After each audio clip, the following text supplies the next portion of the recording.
Hey everyone, tonight we are traveling back, not just a few years but deep into the 13th century, to a place the world has almost forgotten. You are standing on the endless wind-scoured plains of Central Asia. You can feel the horizon in every direction, a perfect circle of cold sky and brittle yellow grass. You can smell horse and smoke and something metallic in the air, which might just be the cold. You probably wouldn't survive this, by the way. Your modern immune system would likely tap out at the first welcoming drink of fermented mare's milk, and that's before we even discuss the total lack of central heating. So before you get comfortable, take a moment to like the video and subscribe, but only if you genuinely enjoy what I do here. It's strange, but it really does help. And in the comments, I'd love to see where you're listening from. Post your city or country and what time it is. I love seeing how far these stories travel.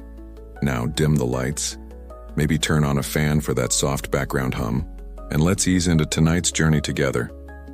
The first thing that registers now that you're here is the wind. It doesn't just blow, it scours. It's a physical presence, a constant pressure on your skin, whipping your hair, which is already starting to feel greasy, across your face.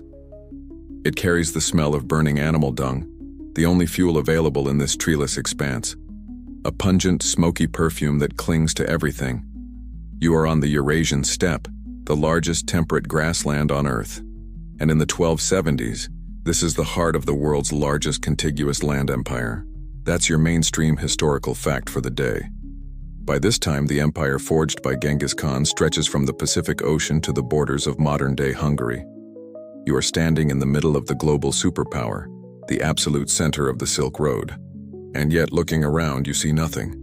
No cities, no castles, no roads. Just grass. You tug the heavy wool deal tighter around you. It's a borrowed robe, dyed a deep maroon, and it smells faintly of mutton and old sweat. It is, however, incredibly warm. This is a land of brutal extremes. In winter, the temperature can drop so low that your breath freezes in your throat. A condition the Mongols called White Death. In summer, the sun is a merciless hammer, and the dust cakes everything. Survival here isn't about comfort, it's about endurance. And the people who live here are the toughest humanity has ever produced. You've heard them called barbarians, savages, the devil's horsemen. Historians still argue whether this reputation was a deliberate smear campaign by the settled civilizations they conquered, the Persians, the Chinese, the Rus, or if it was a fairly accurate job description. Living here, feeling this wind, you suspect the truth is somewhere in the middle. You can't be nice when your dinner depends on surviving a blizzard that could kill you in 20 minutes. You spot a small jeer, a round felt tent in the distance, a puff of that dung fire smoke rising from its central chimney. It looks lonely, but you know it's part of a larger, unseen network. Life here is lived on horseback. A Mongol warrior could famously ride for days, sleeping in the saddle, sustaining himself on his horse's blood, drawn from a small nick in its vein, and arag, the aforementioned fermented mare's milk. And here's your quirky tidbit. Arag is more than just a drink. It's a staple. It's mildly alcoholic, slightly fizzy, and tastes, well, like sour, smoky yogurt that's been strained through a saddlebag. It's packed with vitamins, though. A crucial defense against scurvy in a diet that features almost no vegetables. You're pretty sure your travel insurance doesn't cover acute arag displeasure, but you'll probably have to drink it to be polite. Your feet are cold. The boots they gave you are leather, stiff, with turned-up toes. Great for fitting into a stirrup, but awkward for walking. You trudge forward, the frozen grass crunching underfoot like broken glass. The silence is immense, broken only by the wind and the distant, lonely cry of a steppe eagle. This is a world built on three things: the horse, the bow, and the family. Everything else is secondary. There is no private property in the way you understand it. The land is open for the herds to graze. Wealth isn't measured in gold, not really. It's measured in animals: horses, sheep, camels, and oxen. A rich man is a man with a vast herd. A poor man is one with none. This simple, brutal economy is what fueled the conquest of half the known world. They didn't want your gold. They wanted your grass.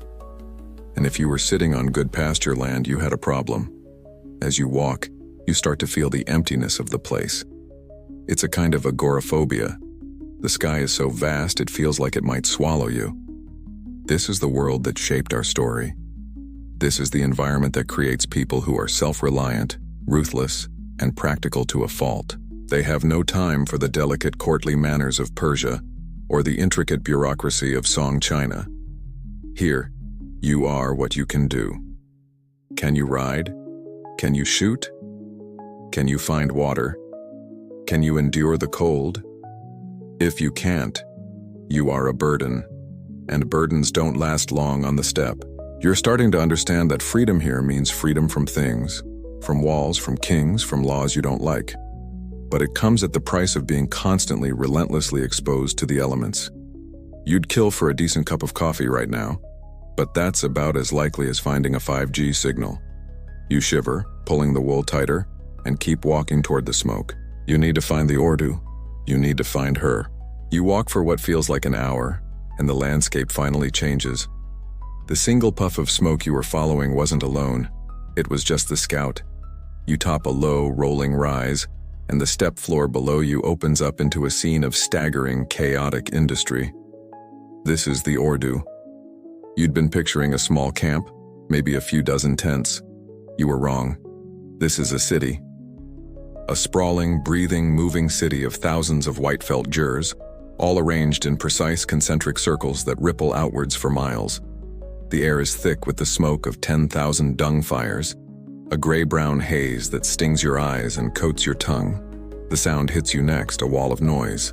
Stati, the barking of dogs, huge, shaggy-haired mastiffs, the bleating of sheep, the neighing of horses, the lowing of oxen, the distant hammering of metal, and the constant murmur of human voices, a language you don't understand, sharp and guttural. This is the Ordu of Kaidu, and this is the mainstream historical fact you need to lock in. Kaidu is the great-grandson of Genghis Khan himself. He is the de facto ruler of this vast territory, the Chagatai Khanate. He is, to put it in modern terms, the CEO of this entire quadrant of the steppe, and you are standing in his mobile headquarters. The very concept of an Ordu is a mind-bender.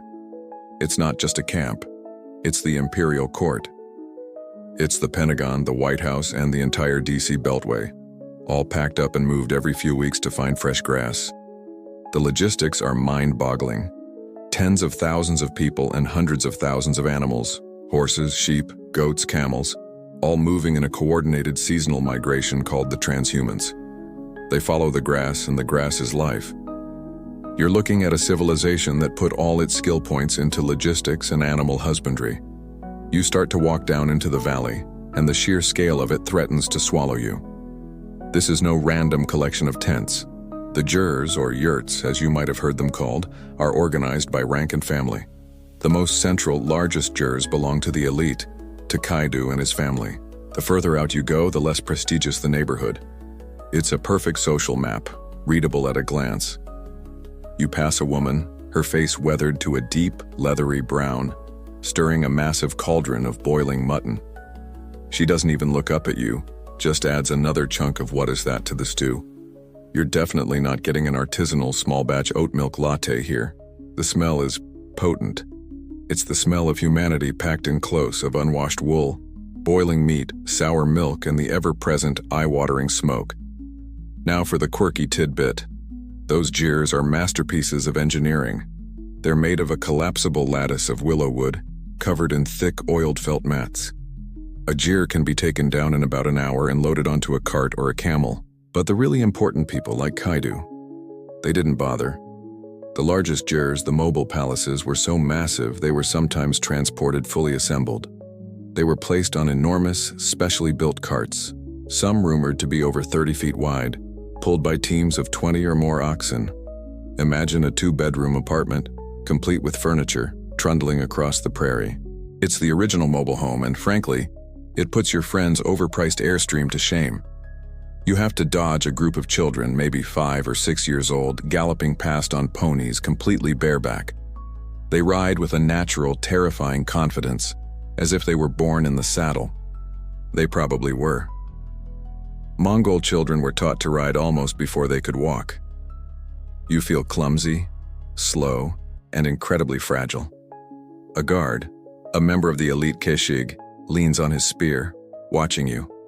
He's a wall of muscle and leather, his eyes narrowed against the smoke. He says nothing, but his gaze is a physical weight. Historians still argue whether the nomadic lifestyle, this constant, restless movement, was a cultural choice born from a desire for freedom, or if it was simply a harsh necessity. Was it that they couldn't build cities like the settled people of China and Persia? Or was it that they wouldn't?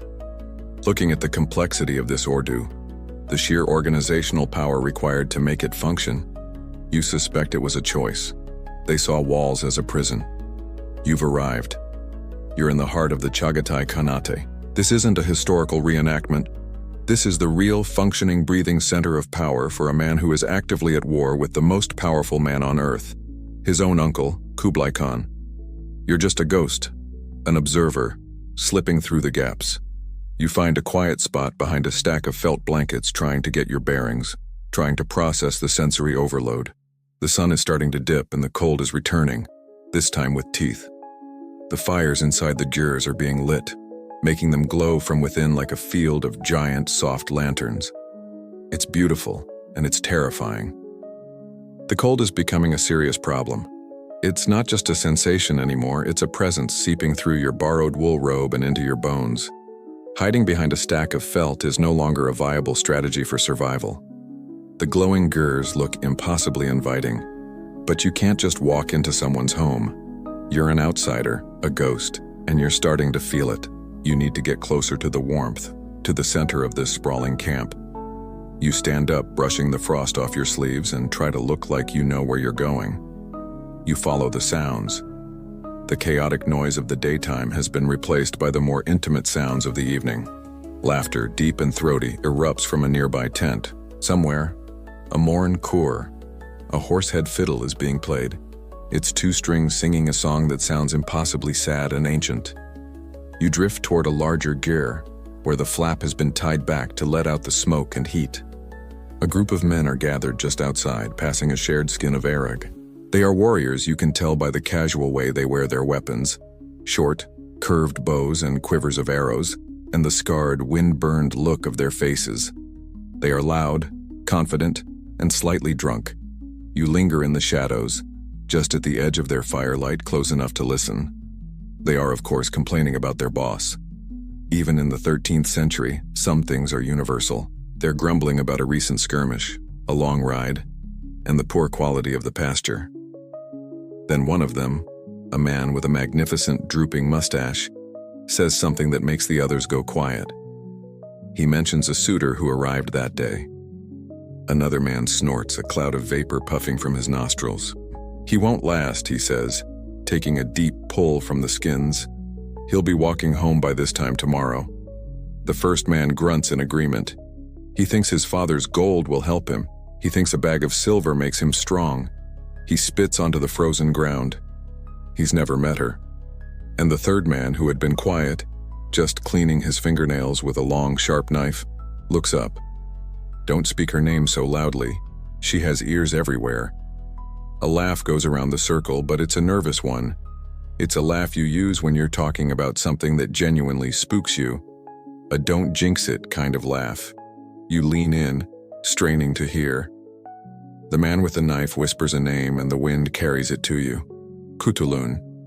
The name hangs in the air and the whole mood shifts. They don't sound like they're talking about a woman. They sound like they're talking about a natural disaster or a prize-winning stallion or a ghost. It's a heavy-knuckled respect, thick with fear. One of them mentions the horses, and they all nod. 10,000, one of them breathes, his eyes wide. She has taken 10,000 horses. You're piecing it together, this whispered, fragmented conversation. This woman, Kutulun, is at the center of something, a wager, a challenge, and she is winning, decisively. Here is your mainstream historical fact. Mongol women, especially of the noble class, were not the delicate, cloistered flowers you'd find in contemporary Persia or China. They were tough, competent, and held significant power. They managed the vast herds, oversaw the logistics of the Ordu, controlled the domestic economy, and were often the only ones holding the empire together while the men were off on campaigns that lasted for years.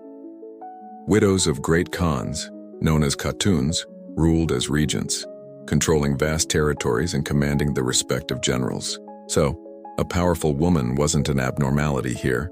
And yet, the way they talk about this woman is different. This isn't just respect for a regent. This is raw, physical fear. Historians still argue whether this high status of women was a kind of proto-feminism, a genuine belief in equality, or just a hard-headed practical necessity. When your entire society is a mobile army, you can't afford to have half your population be decorative. Everyone has to pull their weight, literally. Everyone has to be able to ride, shoot, and survive. You suspect it's the latter. The steppe is a harsh manager. It doesn't care about your gender, only your resilience. The man with the mustache is telling a story now. My cousin's cousin, he says, from the Ongud tribe. He thought he was clever. He brought 500 of his best. He said he would tame the moon princess. He left 2 days later, on a borrowed donkey, wearing nothing but his shame. The men fall silent, contemplating this. The man with the knife adds, "She is not human. She is the daughter of Tengri." And here's your quirky tidbit. A daughter of Tengri, the great sky god of the steppe. They are saying she's semi-divine. They aren't just saying she's strong. They're saying her strength is supernatural, a blessing from the eternal blue sky that rules their world. To challenge her isn't just to challenge a person, it's to challenge the gods. No wonder they're terrified. No wonder they're in awe. You're starting to feel it too. The name Cthulhu isn't a whisper anymore, it's a thunderclap. You have to see her. You have to see her. The name Cthulhu is now a hook pulling you deeper into the Ordu. You leave the circle of nervous warriors behind, their whispers fading into the constant hum of the camp. You walk toward the center of the giant glowing city, where the jeers are larger and spaced further apart. This is the Hyrant district. This is where the imperial family lives. The air is cleaner here, or maybe just less thick with the smell of boiling mutton. There's a different kind of tension, a quiet, coiled energy. Guards stand at attention, their spears polished, their faces impassive in the flickering torchlight. They don't just look at you, they seem to look through you, their gaze resting on the middle distance, listening for the sound of a drawn bowstring or an unfamiliar footstep. You are definitely not supposed to be here. You follow a low, rhythmic thudding sound, like a giant, slow heartbeat. You round a massive ox-drawn cart, one of those transports you heard about parked like a giant RV, and you see it. An open space, a wide circle of packed earth, lit by a ring of torches that snap and gutter in the wind, casting wild, dancing shadows. A crowd of men, at least 100, are standing in a silent, respectful circle. They aren't drunk, they aren't cheering. They are watching. You found the gym. You slip into the back of the crowd, standing on your toes to see over a man who smells powerfully of horse and leather. In the center of the ring, 2 men, stripped to their waists despite the freezing air, are grappling. They are locked in a slow, brutal dance of leverage and strength. This is Book, Mongol wrestling. You scan the faces, looking for the woman they spoke of. Nothing. It's just men. Walls of muscle, their bodies steaming in the cold, their breath pluming in front of them. You feel a pang of, not disappointment, but confusion. Were the soldiers just telling tall tales?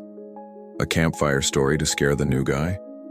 You're about to turn away, to chalk it up to Eric-fueled exaggeration, when a space in the crowd opens up and you almost step backward onto someone. You turn to apologize and your words freeze in your throat. It's her. But she is absolutely nothing like you imagined. You were picturing a princess from a storybook, someone in silk robes, her hair piled high with jade and gold ornaments. The woman standing in front of you is a different species. She is tall, taller than most of the men here, and broad-shouldered. She's dressed in a simple, sleeveless leather tunic, belted at the waist, and heavy wool trousers tucked into her boots. Her hair is pulled back in 2 severe, practical braids. No silk, no jewels, no pretense. Her face, seen in the wild torchlight, is all planes and angles. Her eyes narrowed in concentration. She's not pretty in the way a Persian poet would describe. She is formidable. Her arms are bare, and you can see the coiled, dense muscle. Her hands are wrapped in strips of cloth like a modern prize fighter. This is Princess Kutulun, and this is your mainstream historical fact. She is a Borjigin, a direct-line descendant of the golden family of Genghis Khan. Her father, Kaidu, is the leader of the House of Oghedai and the ruler of the Chagatai Khanate. She is, by any definition, imperial royalty. She is the equivalent of a European infanta or a Chinese imperial princess. And she is standing here, in the dirt, sweating in the cold, waiting for her turn to fight. This isn't a hobby. This is a vocation. She ignores you and steps forward into the circle, and the crowd parts for her like water for a stone. The two men grappling see her, and the match just stops. They separate, bowing to her, and retreat, their chests heaving. Kutulun pulls off her heavy outer robe and throws it to the ground. She begins to warm up, moving in a low circle, her movements economical and precise. She isn't performing. She isn't showing off for the crowd. She is a dedicated, professional athlete. Historians still argue whether her incredible, almost unnatural strength and skill were a result of her own obsessive training, or if her father, Kaidu, had deliberately raised her this way. Was she his secret weapon, a living, breathing symbol of the old, pure, uncorrupted Mongol way, a rejection of his uncle Kublai Khan's soft Chinese-style court? She points at a man in the crowd, a giant. He has to be 6'3", a mountain of felt and muscle. He looks absolutely terrified, but he steps into the ring. And here's the quirky tidbit. This is Buk, one of the 3 manly arts, the other 2 being horsemanship and archery, that are the core of Mongol identity. There are no weight classes. There are no time limits. The rules are simple. The first person to make their opponent's back, knee, or head touch the earth loses. It is pure, brutal physics. The giant and the princess circle each other. He lunges, and the fight is over before it begins. She doesn't meet his force with force. She uses it. A blur of movement, a dip of her shoulder, a pivot on her heel. You see her leverage his own momentum against him. He is airborne for a split second, a look of pure astonishment on his face before he hits the frozen ground with a thud that shakes the earth. She doesn't smile. She doesn't gloat. She just offers him a hand up, pulls him to his feet, and looks around the circle. Next, you finally understand. The soldiers weren't exaggerating. They were underselling it. You watch her throw 2 more men, big ones, and they both land with the same bone-jarring, undignified thud. You're starting to get it. This display, this casual dominance in the torchlight, it isn't just sport. It's not a hobby. This is a political statement. You're not just at a gym. You're at a press conference. And Princess Kutulun is the lead story. To understand why her strength matters so much, why these men are watching with such terrified awe, you have to zoom out. You have to understand the family dinner that has gone horribly, apocalyptically wrong. You are, at this very moment, standing in the middle of a massive empire-spanning civil war. The mainstream historical fact you need to grasp is this: the Mongol Empire is broken. After the death of Mongol Khan in 1259, the whole thing fractured. His 2 younger brothers, Kublai and Arik Boka, both declared themselves Great Khan, and a brutal civil war, the Toluid Civil War, tore the family apart. Kublai eventually won, but the victory was hollow. The empire's unity was shattered forever. The single unified superpower that Genghis Khan had built was now split into 4 warring factions, or ulis, like 4 giant mafia families who all hated each other. And you are standing in the headquarters of the main opposition. Kutulun's father, Kaidu, is the most powerful rival to the Great Khan. And the Great Khan is his uncle, Kublai Khan. This is the central conflict of her life. It's not a distant political disagreement. It's a bitter, personal family feud.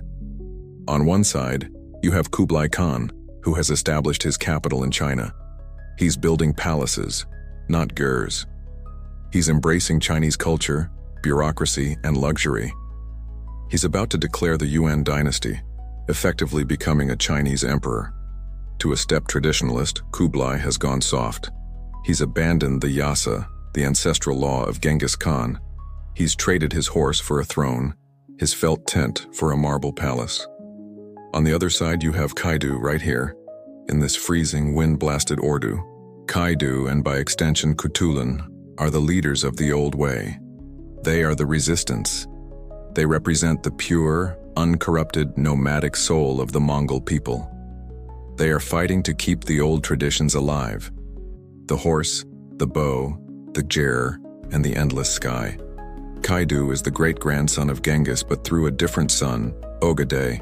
He believes his family line, the Ogadids, are the true heirs to the empire, not Kublai's soft, Cheneloving Toluid line. Historians still argue whether Kaidu's war was a genuinely principled stand for traditional Mongol values, or just a classic, cynical power grab. Was he a Stepland freedom fighter, a make the empire Mongol again traditionalist? Or was he just another ambitious warlord who wanted the title of Great Khan for himself, using tradition as a convenient excuse to fight? Looking at this raw, disciplined, and brutal Ordu, it's hard to say. But the propaganda is very effective. And Kutulun, she's the living, breathing symbol of that propaganda. She's the poster child for the old way. She's not binding her feet, not painting her face, not hiding in a palace. She's here in the dirt, throwing men twice her weight. She is everything Kublai Khan's court is not. She is a warrior, a general, a champion. And here's your quirky tidbit. Think about what she's rejecting. Her uncle Kublai's court in Dadu, modern Beijing, was a place of unimaginable luxury. He had a mechanical wonder, a massive silver and gold tree that at the clap of his hands would dispense 4 different kinds of wine and arag from the mouths of its 4 serpent Andlian statues. He had court magicians, Persian architects, and a personal dining hall that could seat 6,000 people. Kaidu and Kutulun looked at all that and saw only weakness. They saw rot. You look back at the ring. Kutulun just dusted off her hands. She's done for the night. The crowd is silent, but you can feel the energy. It's not just admiration, it's belief. She is the proof that their way is stronger, that a barbarian from the steppe can, quite literally, break the back of any civilized man who challenges her. The wrestling matches are over, but the real contest, the one for the soul of the empire, has just begun. You've seen enough. Your feet are numb, and the image of that giant hitting the frozen earth is replaying in your mind. This is, you decide, a good time to find some of that fermented mare's milk, or at least a fire that won't judge you. You retreat from the training circle, melting back into the shadows of the Ordu. You find a gyre that seems more public than the others. It's large, loud, and smells less like a private home and more like a communal gathering spot. A 13th century rec room. You slip inside, ducking under the heavy, felt-lined flap, and are hit by a wall of heat, smoke, and the overwhelming smell of human bodies, wet wool, and boiling tea. Yes, tea, but not as you know it. This is quirky tidbit time. They are drinking suitors or milk tea. It's made by boiling brick tea, a dense, compressed block of low-grade tea stems and dust, a key import from China, with water, milk, yak, cow, or camel, and crucially, a hefty amount of salt. Sometimes, to make it a full meal, they'd add butter and roasted millet. It's a salty, creamy, savory, and slightly gritty beverage, soup. It's an experience. You'll pass, for now. You find a spot in the back, on a pile of furs, trying to look inconspicuous. An old man, his face a magnificent map of wrinkles, is speaking. He's the center of attention. He's telling a story, and from the way everyone is hanging on his words, it's a good one. He's using his hands, his voice rising and falling. You don't understand the words, but you recognize the name he keeps repeating. A name that's now seared into your brain. Kutulun. A younger man next to you, who seems to have taken pity on your shivering, offers you a wooden bowl of arag. You accept. It's tangy and fizzy, and has the distinct aftertaste of a barn. You force a polite sip. The young man, perhaps practicing his Persian, the trade language of the Silk Road, starts to translate the old man's story for you. And it's the one you've been waiting for. The Khatun, he says, using her royal title, has no husband, and she will have no husband. The old man is apparently getting to the good part. Her father, the great Kaidu, begged her to choose. The Noyans, the lords, they all said, "She is the moon, she must marry, she must give us a strong son." But she refused. The young man leans in, his eyes gleaming. So she made a proclamation, a challenge, to every man from the Black Sea to the Yellow. The old man mimes a man puffing out his chest. She said, "I will marry any man at all. But first, he must beat me. He must throw me in the buck circle." You nod. You've seen this part, you saw her practice, but the young man holds up a finger. Wait, this is the blade's edge. This is the part that sings. If the man, the suitor, if he loses, he must pay her 100 horses. You almost choke on your sour milk. 100 horses. You remember the men from the campfire mentioning the horses, but the number is staggering. This is the mainstream historical fact of the steppe. Horses are money. They are the bank account, the stock portfolio, and the new Ferrari, all in one. A warrior's entire life depended on his string of mounts. A single horse was valuable. 100 was a fortune. It was a ruinous, life-destroying wager. It was like betting your entire trust fund and your family home on a single round of poker. The young man smiles, a grim, admiring expression. "Men have come," he translates, as the old man lists them on his fingers. A prince from the Golden Horde, a wealthy merchant from Samarkand, a general from her own uncle's army, a traitor who thought to win her. They all come. They all see her beauty, her power. He pauses, and they all lose. The jar is silent, just the crackle of the dung fire in the center, and they all pay. The young man looks at you to make sure you understand the math. The old man says, "She has done this 100 times, 100 men, 100 matches, 100 victories." You do the math and your brain stumbles. 100 men times 100 horses. 10,000, you whisper. The young man nods. 10,000 horses. She has her own ulas, her own nation, made of horses, the largest herd of any one person in the Khanate, maybe the world. A river of horses. This is the legend. Not just a skilled fighter, but an equestrian baroness. Historians still argue whether this proclamation was a genuine, personal act of defiance from a woman who refused to be a political pawn, or if it was a calculated political and military strategy designed by her father. Was Kaidu using his daughter as bait to drain his rivals and neighbors of their wealth and, more importantly, their military power? Remember, 100 horses is 100 fewer cavalry mounts for a potential enemy.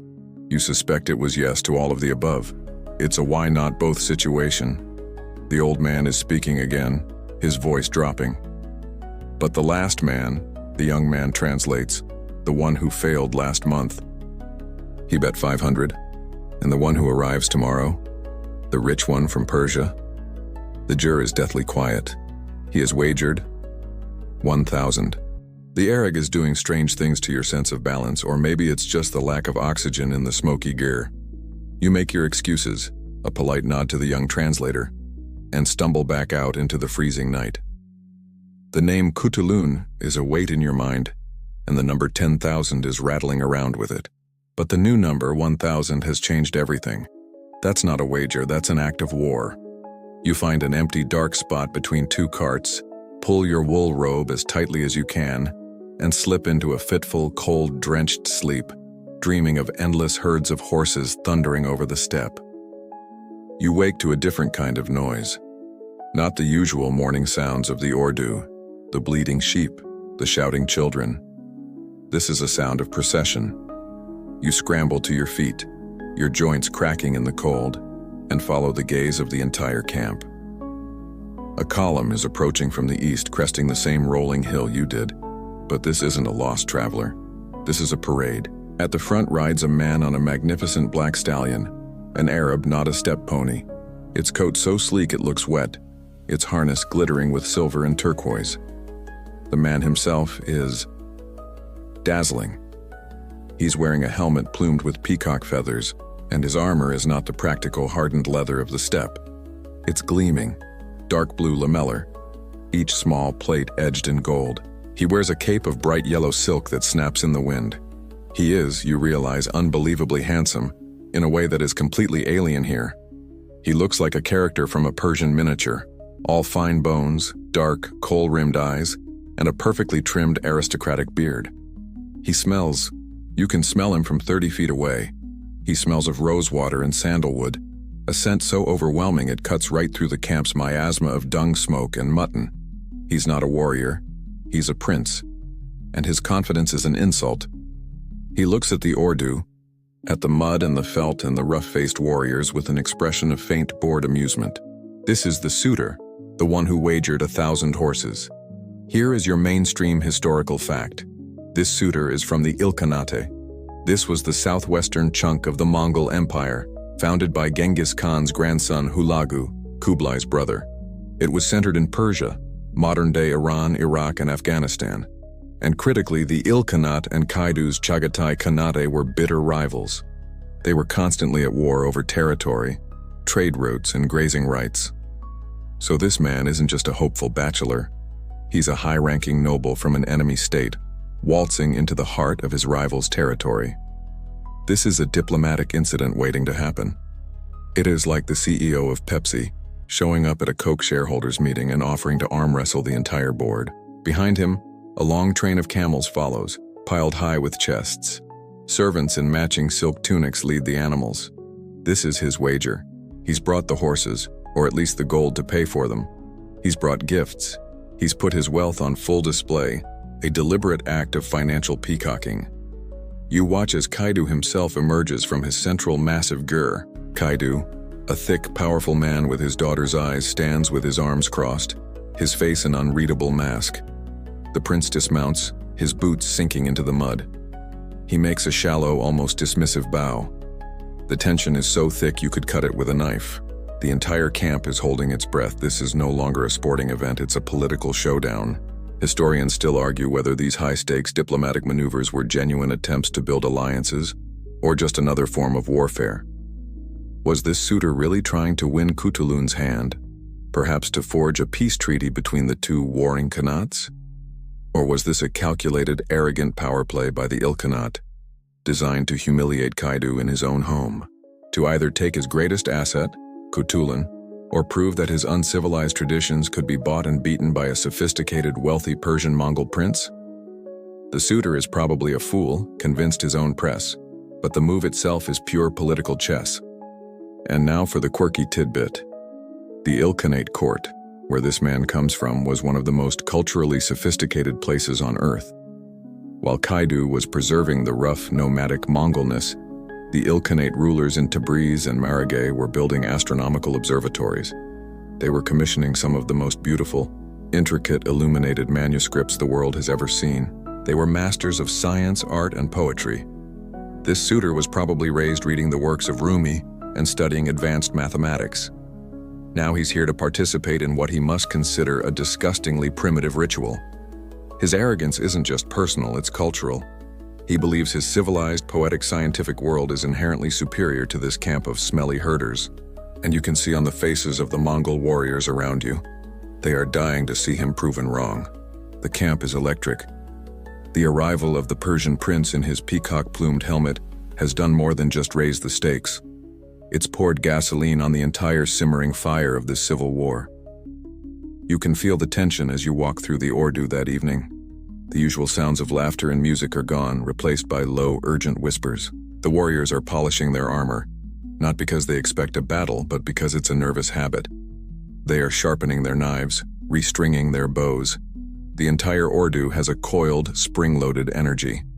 The match is set for midday tomorrow, when the sun is at its highest, so Tengri, the sky god, can be the chief witness. You realize with a sinking feeling that you don't really know what you're about to see. You saw her practice those lightning-fast throws in the torchlight. But this is different. This is a championship match for a 1,000-horse purse and the political future of the Khanate. You need to understand the rules. You need a proper expert. You find the young man who translated for you in the jar, but he just shakes his head, his eyes wide with a mix of excitement and fear. "I just watch," he says. "I don't know." You need to find a Zashul. A what? A judge, a coach, He points you toward a small, quiet gear set apart from the others, where an old man sits on a felt mat, tool-working a piece of leather. His face is a road map, and his knuckles are the size of walnuts. He looks like he's been broken and reset a dozen times. He is the rule book. You sit, respectfully, and after a long, silent appraisal, where he seems to be counting your teeth, he begins to speak, using a mix of simple Mongol words and broad gestures. You piece it together. The rules of Buk are, you discover, both brutally simple and terrifyingly complex. This is your mainstream historical fact.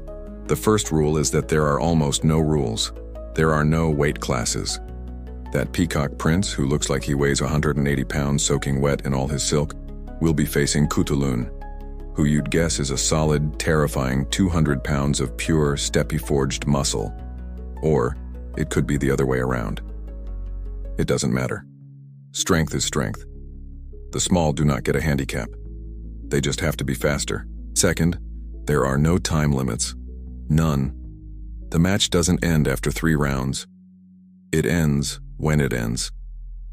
He makes a gesture of the sun moving across the sky. A match, he communicates, can last for hours. It becomes a grueling test of endurance, a slow, agonizing chess match of leverage and pain, fought under the merciless baking sun or in the freezing wind. This won't be the quick thud you saw last night. This will be an ordeal. And the final, most important rule, the only one that truly matters, the match is won by takedown. The first person to make any part of their opponent's body, other than their feet or the palms of their hands, touch the earth loses. A knee, an elbow, the back, the head. You touch the ground, you lose. You lose your pride, you lose the match, and in this case, you lose 1,000 horses. And now the quirky tidbit, the part that makes you do a double take. The uniform. The old man points to his own chest, then makes a motion of ripping something open. He explains, and you can't believe what you're hearing. The wrestlers wear a specific traditional outfit. It consists of heavy-duty leather boots, kutal, a small tight brief, shudug, and a very particular kind of vest. It's a long-sleeved, heavy-duty jacket called a zodog, and it has no front. It's completely 100% open from the collar to the waist, exposing the entire chest and stomach. Why? The old man grins, showing a few remaining teeth. He tells you the legend. Generations ago, a woman disguised as a man entered the Nadam, the great national festival, and defeated every single male champion. It was the ultimate humiliation. To prevent it from ever happening again, they designed the zodog, this open-chested vest. It's a mandatory uniform, a permanent built-in gender check. You just stare at him. The irony is so thick it's practically choking you. Kutulun is already a woman. Everyone knows she's a woman. She's the most famous woman in the empire. She is competing, openly, in a sport that literally changed its uniform to keep women out. She's not just breaking the rules. She's wearing the rule that was meant to exclude her as a badge of honor while she defeats the men anyway. Historians still argue whether this zodog story is actual history or a later folktale invented to explain the uniform. But either way, its symbolic power in this camp at this moment is staggering. Kutulun isn't just fighting a man. She's fighting a whole system of exclusion, and she's using its own ridiculous logic against it. The old man stands up. He's finished. He mimes one last thing, a broad, flapping motion with his arms, like a bird. The devek, the eagle dance. The pre-match ritual where the wrestlers imitate a soaring eagle, honoring Tengri and showing their power. You can just picture it. The arrogant, rosewater-scented prince standing in his tiny briefs and open-chested vest, being forced to do a ritual bird dance before being thrown into the dirt by a woman. The humiliation is layered.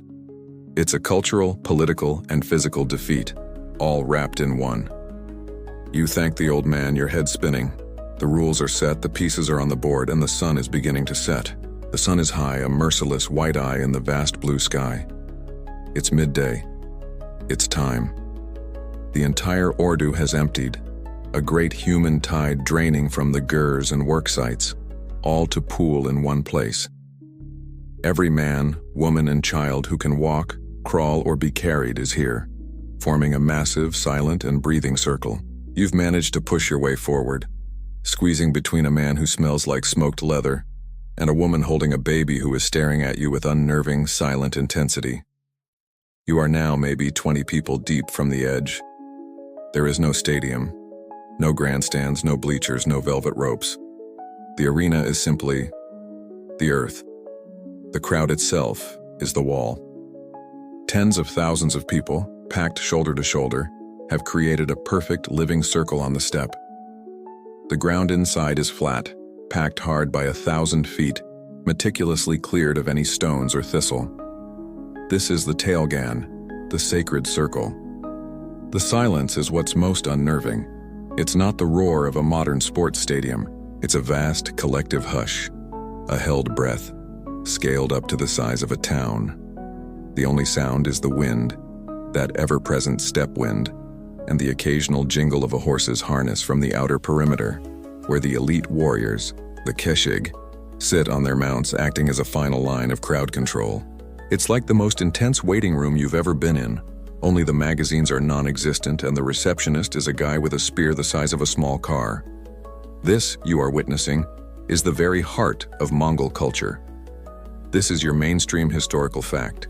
What you're seeing is a form of the Nadam, the great national festival. The three manly games, archery, horse racing, and wrestling, are the absolute bedrock of Mongol society. They aren't just a pastime, they are a test.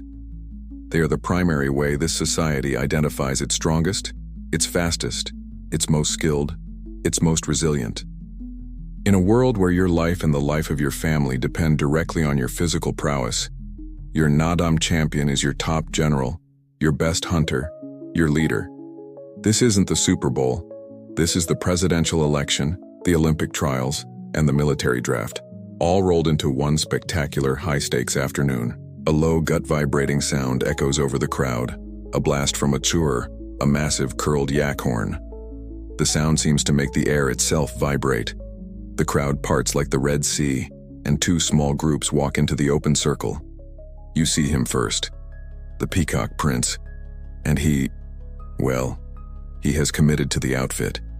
He's wearing the tiny, tight shudug briefs and the open-chested Zodog vest.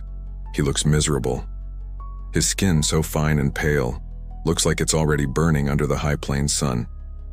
He's trying to look proud, aristocratic, but he mostly just looks exposed. All his sandalwood-scented, poetic, civilized superiority has evaporated, and he's just a cold-looking man in his underwear. You can see his ribs. This is, you suspect, not going to go well for him. Then from the other side she enters. Kutulun. She wears the exact same uniform. The gutal boots, the shudog, the zodog. But on her, it doesn't look like a costume. It looks like a uniform of war. The open-chested vest, the one designed to keep women out of this very sport, serves only to display the sheer undeniable power of her shoulders, her back, and her chest. It is the single greatest checkmate you have ever seen. Her face is a mask of perfect, terrifying calm. She doesn't look cold. She looks like she was carved from the steppe itself, a piece of the bedrock given human form. Historians still argue whether these events, especially under a wartime leader like Kaidu, were sport at all. Were they a celebration of culture? Or were they, far more practically, a massive public military recruitment drive and readiness test? A way for Kaidu to inspect his human inventory, to see which of his commanders were getting slow, which new young warriors were ready for promotion, and in this case to publicly display the living symbol of his old ways rebellion. The line between athlete and soldier here is not just blurry, it's non-existent. With each wrestler is a man, and this is your quirky tidbit. This is the Zashul. He is the wrestler's second, his coach, his hype man, and most bizarrely to your modern ears, his ringside poet. It's his job to manage the match and, most importantly, to sing. Before the match, he sings a Magta'al, a song of praise glorifying his wrestler's lineage, their past victories, their lion-like heart. The prince's Zasul is singing now, a high, reedy, nervous-sounding tune. Then, Kutulun's Zasul, the old scarred man from the Gur, begins his. His voice is like gravel in a barrel, a low, rumbling chant that doesn't sound like praise but like a simple statement of fact. Now they must dance, the Devek, The eagle dance. The prince flaps his arms awkwardly, his face a mask of rigid embarrassment. He looks like a confused flamingo. It's clear he's more of a recite of poetry on a cushioned divan guy than a ritual bird dance for the ski god guy. But Kutulun, she transforms. She drops into a low crouch, and her movements are powerful, fluid, ancient. She becomes the eagle soaring, hunting. She is honoring Tengri. She is claiming the sacred earth. She is, you realize, already winning. The dance ends. The Zassuls step back. The two wrestlers stand in the center of the vast, silent circle, staring at each other. The wind dies.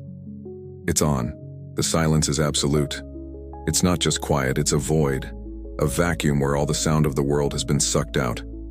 The wind itself seems to have paused. There are only two people on this planet. The woman carved from Steparock and the man who smells like roses, who now just looks like a very pale, very cold sacrifice. You can see a single drop of sweat trace a path through the dust on the prince's temple. His kohl-rimmed eyes, which looked so arrogant and worldly just an hour ago, are now wide, fixed on Kutulun. He's breathing, but his chest, exposed by the Zodog vest, is moving in quick, shallow, bird-like flutters. He's terrified, and he should be. Kutulun's breathing is invisible. She's in a low, wide stance, her knees bent, her center of gravity somewhere near the Earth's core. Her hands are up, open and relaxed. She's not tense. She's ready. She's a predator, and he's a very expensive, very stupid goat that just wandered into her enclosure. The prince, to his credit, has to do something. He is the challenger. He can't just stand there and be defeated by her sheer, terrifying presence, though you suspect that might actually work. He has to initiate. He makes a feint, a quick darting motion to his left, a civilized move. It's probably something that works beautifully in the Zurkhane, the polished gymnasiums of Persia. It's designed to be fast, to dazzle, to get a reaction. Kutulun doesn't react. She doesn't even blink. Her eyes, which you can now see, are a deep, piercing brown. Don't follow the feint. They stay locked on his center, on his hips. She is reading his intent, not his theatricality. He tries again, to the right. Nothing. The crowd is so quiet you can hear the shuff-shuff of his leather boots on the hard-packed dust. It's the only sound in the world. He knows he's in trouble. He has to commit. He lunges. It's a low, driving tackle aimed at her legs. He's trying to use his speed, to get under her guard, to turn this into a chaotic scramble where his agility might win out. This is his one desperate gamble, and it is the single worst decision he has ever made. Kutulun doesn't move out of the way. She meets him. As he lunges in, she does the last thing he expects. She lunges toward him, dropping her own weight. There is a sound, a smack of flesh and bone that echoes across the circle. It's the sound of his shoulder hitting her chest. It's like a bird flying into a mountain. He might as well have tried to tackle a redwood. You see the prince's face for one split second, register an expression of pure, unadulterated astonishment. All the air whooshes out of his lungs. He has just run, at full speed, into a wall that hits back. This is your mainstream historical fact. Mongol wrestling, book, is not just a sport of brute strength. It's a science of leverage, as one historian called it. It's a vast, complex library of techniques with names like the leopard's twist, the eagle's snatch, and the elephant's push. There are over 4,000 known holds, throws, and counters. What you're seeing is not a brawl, it's a high-level physical chess match, and the prince just tried to counter a Grandmaster Izzes opening with a move he learned from a pamphlet. Now they are locked. His lunge has failed, and he is trapped. Her arms are around him in a lion grip, high on his back, his own arms pinned uselessly between their bodies. He is trying to push, but he has no leverage. He is on his tiptoes, his face pressed awkwardly into her shoulder.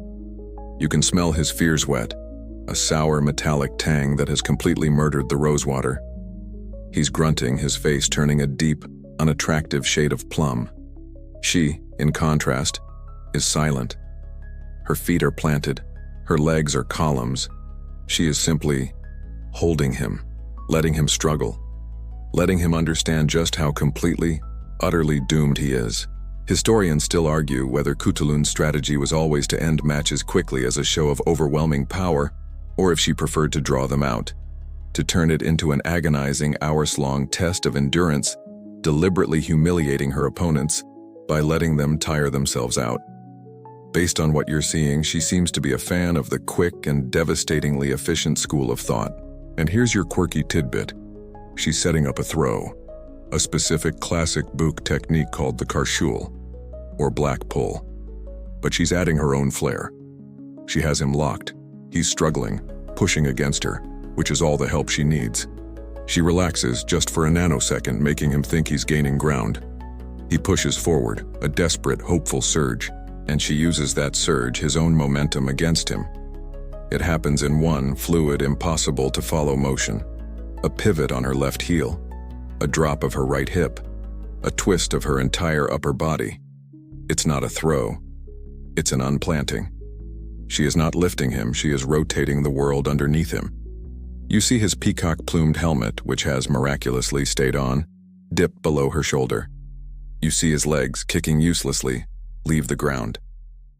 For one perfect, beautiful, suspended moment, the Prince of the Ilkhanate is completely horizontal, parallel to the earth, held aloft in her arms like a very confused, very expensive bride. And then she lets him go. The thud is not a sound. It is a feeling. It's a punch to the chest that you feel from 50 feet away. The Prince of Persia hits the sacred earth of the tailgan flat on his back. A massive puff of white dust erupts from the impact, like a small explosion. He lands so hard that his helmet, finally, flies off and skitters away in the dirt. He is not moving. He is just a shape on the ground, a stain. The match is over. The silence, which was a held breath, returns, but this time it's the silence of a void. It's the silence of shock. It lasts 1 second, 2. Then the entire Ordu, 10,000 people, exhales as one. The dust settles, literally. A fine white powder hangs in the air and then gently rains back down onto the motionless form of the prince. He's not dead. You can see the pained, ragged rise and fall of his chest, but he might as well be. He has been, in the most public and brutal way possible, ended. The vast, silent circle of the Ordu exhales, a sound like a giant sigh. It's not a cheer, not yet. It's a sound of pure, unadulterated relief. The threat has been neutralized, the insult has been answered, the home team won. The Princess Zasul, the man who sang his nervous praises, runs out onto the sacred earth. He looks like he's about to be sick. He helps his master, who is groaning, sit up. The prince's face is a mask of dust, sweat, and shame. A thin trickle of blood runs from his nose, a dark carmine line against his pale, shocked skin. He's looking at his hands, confused, as if he can't process how he got from his magnificent horse to the cold, hard dirt. He's been, to use a modern term, unplugged. He's been disconnected from his own reality. Now the ritual of defeat begins. This is your mainstream historical fact. The aftermath of a book match is as scripted as the beginning. This isn't a modern boxing match where the loser slinks off to the locker room. This is a ritual of social realignment. The loser must publicly, formally, and humbly accept his new lower status.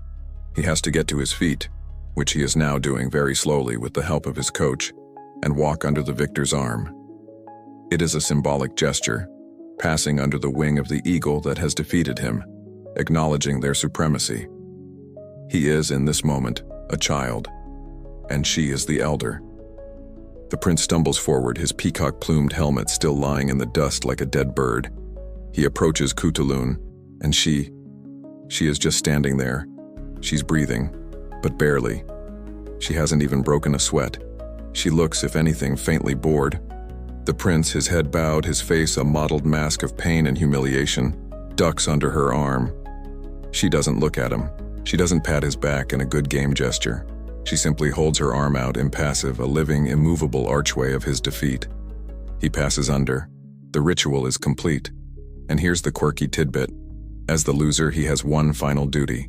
He must turn, face the crowd, and formally announce his own defeat in the victor's glory. But this prince is so broken. His Zasul has to do it for him, his voice cracking in the cold air. And while he does, Kutulun performs the second eagle dance, the victor's dance. She moves in a slow, powerful circle, flapping her arms. But it's not a dance of joy. It's a dance of ownership. She is claiming the ground, the air, the victory. She is claiming him.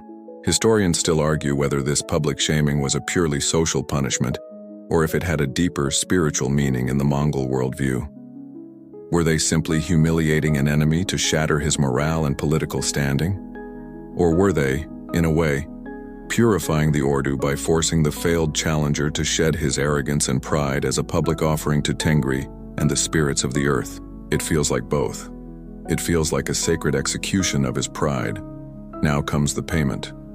The prince, still weaving, claps his hands, his face rigid.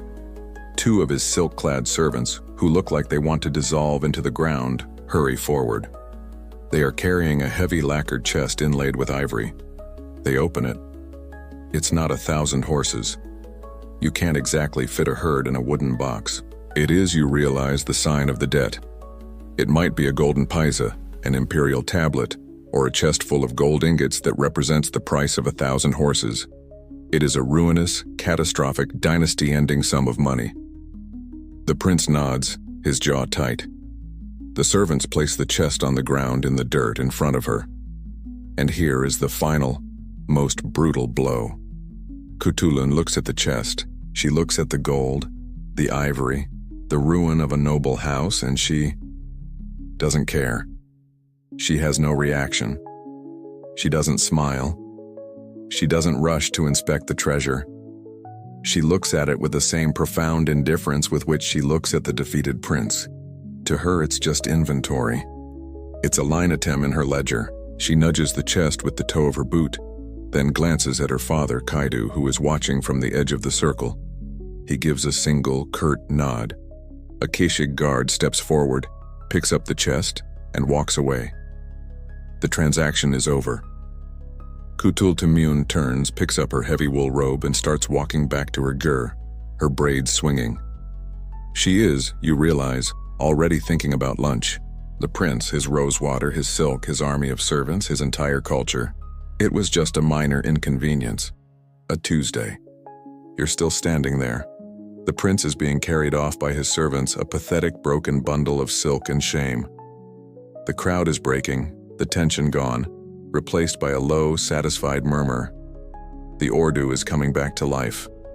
People are moving, talking, heading back to their gurs to get on with the day. That was, you realize, the afternoon's entertainment. Now it's time to go back to boiling mutton. You, however, are not moving.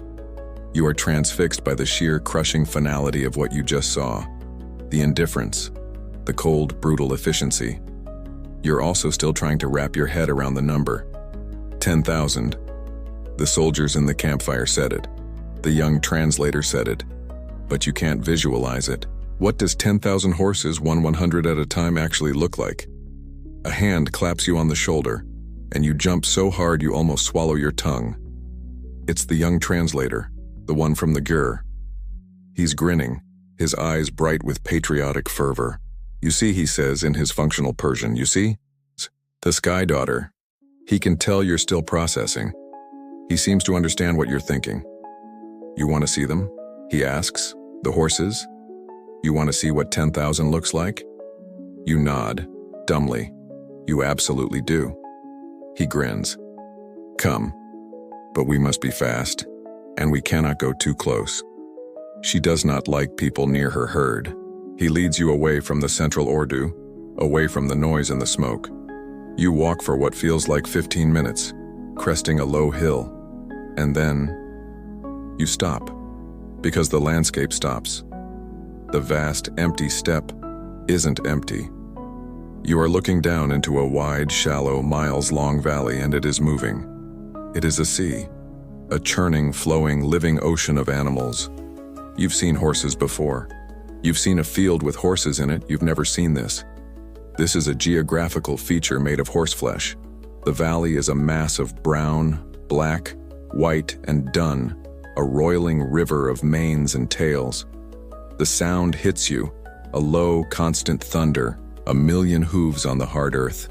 The rumble of it vibrating up through the soles of your boots. The smell is overpowering, not just horse, but the sharp, ammonia-laced smell of a multitude. This is your mainstream historical fact. In the Mongol Empire, wealth was not just measured in horses. Wealth was horses. A warrior would go on campaign with a remuda of 45 mounts, allowing him to switch horses, ride for days without tiring his animals, and maintain a speed that no infantry-based army could ever hope to match. This strategic advantage, this equine-fueled mobility, is precisely what allowed them to conquer the known world. A herd of 10,000 horses is not a large ranch. It is a strategic military reserve. It is an army in waiting. It is the equivalent of a modern nation possessing 10,000 tanks. You're just standing there, your mouth open. The young man is watching you, enjoying your shock. "This is her herd," he says, with a sweep of his arm. "Only hers, not her father's, not her brother's." He points. "You see? They are not just horses. They are Mongol horses. And this is your quirky tidbit. The animal you re-looking at is the Przewalski's horse, or a very near descendant. They are not the tall, elegant Arabs or thoroughbreds. They are small, stocky, and tough as nails. They have short, stiff manes, no emo-band forelocks, and a low guttural whinny. They are famously, almost comically, bad-tempered and stubborn, but they can survive this. They can survive a 40-degree winter by pawing through the snow to find frozen grass. They can run 60 miles in a day and do it again tomorrow.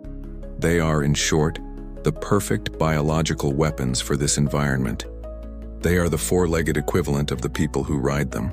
Kutulun's herd, this river of stocky, bad-tempered war machines, is her personal Ulyss, her nation, her bank account, her army. With this herd, she could, in theory, raise a Tumen, a 10,000-man army, and equip every single warrior with a mount. This is why the men at the campfire were afraid. She isn't just a strong princess. She is, in her own right, one of the single most powerful individuals in the world. Historians still argue whether she managed this vast herd herself, or if it was, in fact, managed by her father's administrators as a strategic asset of the Khanate. Was she truly an independent baroness, a horse queen running her own show? Or was she the face of a state-run enterprise, the CEO of Kaidu and Daughter Strategic Equine Reserves? You watch a group of stallions fighting on the edge of the herd, rearing and biting, the sound of their screams just barely reaching you. It's an unmanageable, chaotic, vital force of nature. And she rules it. She won it. 100 at a time. You realize the wager wasn't just about pride or a dowry. It was the single most aggressive, brilliant, and terrifying business plan in history. She didn't buy her way to power. She wrestled it into existence, one humiliated prince at a time. The young man nods, satisfied with your stunned silence. "Now you know," he says, "what a princess looks like." Your head is spinning. The thud of the prince hitting the ground, the smell of the 10,000 horses, the taste of that sour, fizzy milk. It's all a bit much. You've stumbled back to the relative sanity of the main Ordu, and you're trying to place all this into a context you understand. You're a time traveler, a ghost, and your brain is desperately trying to connect this raw, visceral 13th century reality to the clean, sterile pages of the history books you've read. And that's when a new name pops into your head. A name that, unlike Kaidu or Kutulun, you actually know. Marco Polo. At this very moment in the late 1270s or early 1280s, a young Venetian merchant is thousands of miles from here, but in the same world. He is not here, in the cold, traditionalist Ordu of Kaidu. He is on the other side of the Civil War. He is a guest in the opulent, luxurious, and very Chinese summer palace of Kublai Khan. He is, in essence, embedded with the enemy. And yet, this is your mainstream historical fact. We know this story almost entirely because of him. Marco Polo's account, The Travels of Marco Polo, or Il Milione, is the primary, and for centuries the only, Western source that describes Kutulun at all. He is the one who took this stepland legend and broadcast it to a disbelieving Europe. You're looking at Kutulun, but you're looking through his spyglass, and his lens is weird.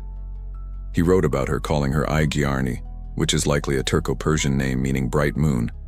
It was probably her nickname, or what the Persians in Kublai's court called her. And his story? It's the one you just heard in the Gur, he wrote. And you can almost hear it in his breathless, can you believe this stuff Phoenician accent, that she was so strong and well-made. There was no young man in the whole kingdom who could vanquish her. He's the one who tells the world about the proclamation, the wrestling, and the wager. He's the one who, in his original manuscript, set the price at 100 horses. The 10,000 number is likely an exaggeration that grew from his seed, a folktale piling on top of a traveler's tale. But here is the central problem. Historians still argue whether Marco Polo was a reliable narrator or the most brilliant liar of the Middle Ages. Is Marco Polo full of it? Debate is a classic. On the one hand, he got so many obscure details about Yuan China right. He described their use of paper money, a concept that blew European minds, their efficient yam postal system, their burning of black stones, coal, for heat. These aren't things you can just invent. He had to have been there. On the other hand, he was not here. He was not in Kaidu's Ordu. He never saw Kutulun. He never stood in that circle. He was hearing this story secondhand from the enemies of her father. It was, in all likelihood, court gossip. It was news from the barbarian frontier told over wine in Kublai's pleasure palace. Think about the source. He's hearing this from Kublai loyalists. Of course, they're going to paint Kaidu's family as a bunch of savage, uncivilized weirdos. Oh, you won't believe what my crazy traditionalist cousin is up to. He has this daughter, see? And she's a giant, and she wrestles men, and she refuses to marry, and honestly, it's just so tacky. Polo's account, by its very nature, is propaganda. It's the civilized court of the Yuan dynasty describing the barbaric behavior of the Stepland rebels. She's not a person in his story. She's a circus act. She's the Amazonian freak show that proves why Kublai's civilized rule is so much better. And here's your quirky tidbit to add that all-important grain of salt. Marco Polo's book is not a history text.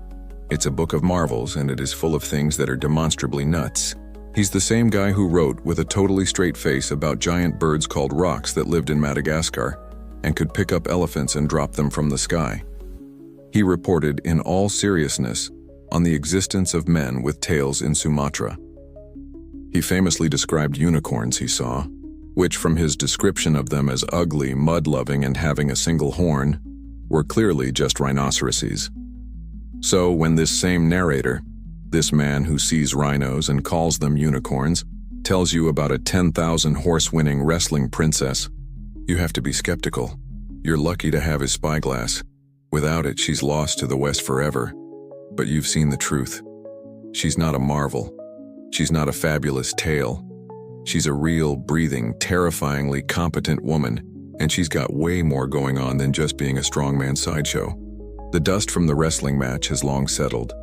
The humiliated prince is gone, probably halfway to the Ilkhanate, his 1,000-horse debt following him like a black cloud. You might be tempted to think that this, the Buck Circle, is her main stage, that she is a professional athlete, a champion, and that's the end of the story. You would be dangerously, fundamentally wrong. The wrestling is a symptom. It's the physical manifestation of her power, but it is not her job. Her job, her primary, full-time, 9-to-5 occupation, is war. She is not just a princess who wrestles. She is a general who happens to be a world champion wrestler. You see it a few days later. The Ordu is moving not in its usual slow grazing migration, but with a new, sharp metallic purpose. The Kashig are riding in tight formations. The armor is out, not the ceremonial stuff, but the practical, hardened leather, lamellar-plated kuyag that stinks of old sweat and horse. The bows are strung. The quivers are full of whistling arrows, arrows tipped with bone or wood that shrieked in flight, a terrifying psychological weapon. And at the head of a column of 5,000 heavily armed cavalry, a Mingan, sits Kutulun. She is on her horse, a stocky, mean-eyed steppe pony. She is in full armor. She looks, you realize, exactly the same. Her face has the same bored, lethal calm as it did in the wrestling ring. This is her element. This is the mainstream historical fact you must never forget. Kaidu, her father, was at war. not just in a disagreement, but in a constant, grinding, 40-year war against his uncle, Kublai Khan. This was the front line of the Mongol Civil War, a brutal back-and-forth struggle for the steppe, for the Silk Road, and for the very soul of the empire. Battles were not rare. They were the entire point of this Ordu's existence. And Kutulun was one of her father's top commanders. She wasn't an honorary colonel. She was a 4-star general, a Noyan, who personally led her own Tumen, or a significant part of one, into the thick of it. And she was, by all accounts, terrifyingly good at it. The Mongol art of war was not about brute force, not like a medieval European night charge. It was a complex, fluid, and brilliant system of combined arms. And their signature move? The quirky tidbit that conquered the world? The feigned retreat. It's a maneuver so difficult, so psychologically counterintuitive, that almost no other army in history could pull it off. You charge, you clash, and then, at the peak of the battle, your front line breaks and flees in a panic. The enemy, tasting victory, gets greedy. Their disciplined lines break and they charge, disorganized and screaming after the cowards, and they run, for miles, right into a perfectly prepared trap, a pincer movement, a fresh reserve, a volley of 10,000 arrows from a hidden flank. It requires a level of horsemanship, discipline, and nerve that is almost superhuman. And this was Kutulun's specialty. But she added her own personal self-flair. And this is the part historians still argue whether it is a literal truth or a terrified exaggeration that became a legend. Both Marco Polo, our Venetian spy, and Rashid al-Din, a Persian historian and contemporary, tell the same story. It wasn't just that she was a good general, it was that she was an audacious one. Her father, Kaidu, would apparently stand on a hill watching the battle. And she would tell him, "Watch. I'm going to get you a present." She would ride into the chaos, not with a charge, but with a hunt. She would scan the enemy line, past the grunts, looking for the biggest, most beautifully armored, most arrogant champion on the other side. She'd find him, and then she would go and get him. She would ride her pony at a full gallop, weaving through the chaos of clashing steel and screaming men, and she would wrestle him from his horse. She would grab the man, a heavily armed, terrified enemy warrior, and using that same ungodly, world-unplanting buck strength, would snatch him clean out of his saddle. She'd tuck him under her arm like an inconvenient parcel, wheel her horse around and ride back to her father, all while being shot at by 1,000 arrows. She'd then dump the sputtering, humiliated, and very much captured enemy general at Kaidu's feet. Can you imagine the effect? Can you imagine being the soldier who has to explain to your commander why your other commander is suddenly gone? She's not just a general, she's a boogeyman, she's a Valkyrie. She's an eagle that steals men. You're starting to see the full picture. The wrestling ring, the battlefield, they aren't separate arenas, they are one and the same, just different expressions of the same truth. And that truth is power. She is the most powerful, most famous, most feared, and most respected warrior in the entire Khanate. Now ask yourself the obvious question. You are Kaidu, a 13th century Mongol Khan, the leader of the old ways, the great traditionalist, and you have 14 sons. 14. An abundance of male heirs. So why? Why is your daughter your top general? Why is she the one you trust with your Tumen? Why is she the one leading the charge and snatching generals off their horses? The answer is simple, and it's the heart of our story. Because she was the best. And her father, Kaidu, was a man who cared about nothing but results. This is the unique, powerful, and, for its time, truly bizarre bond between them.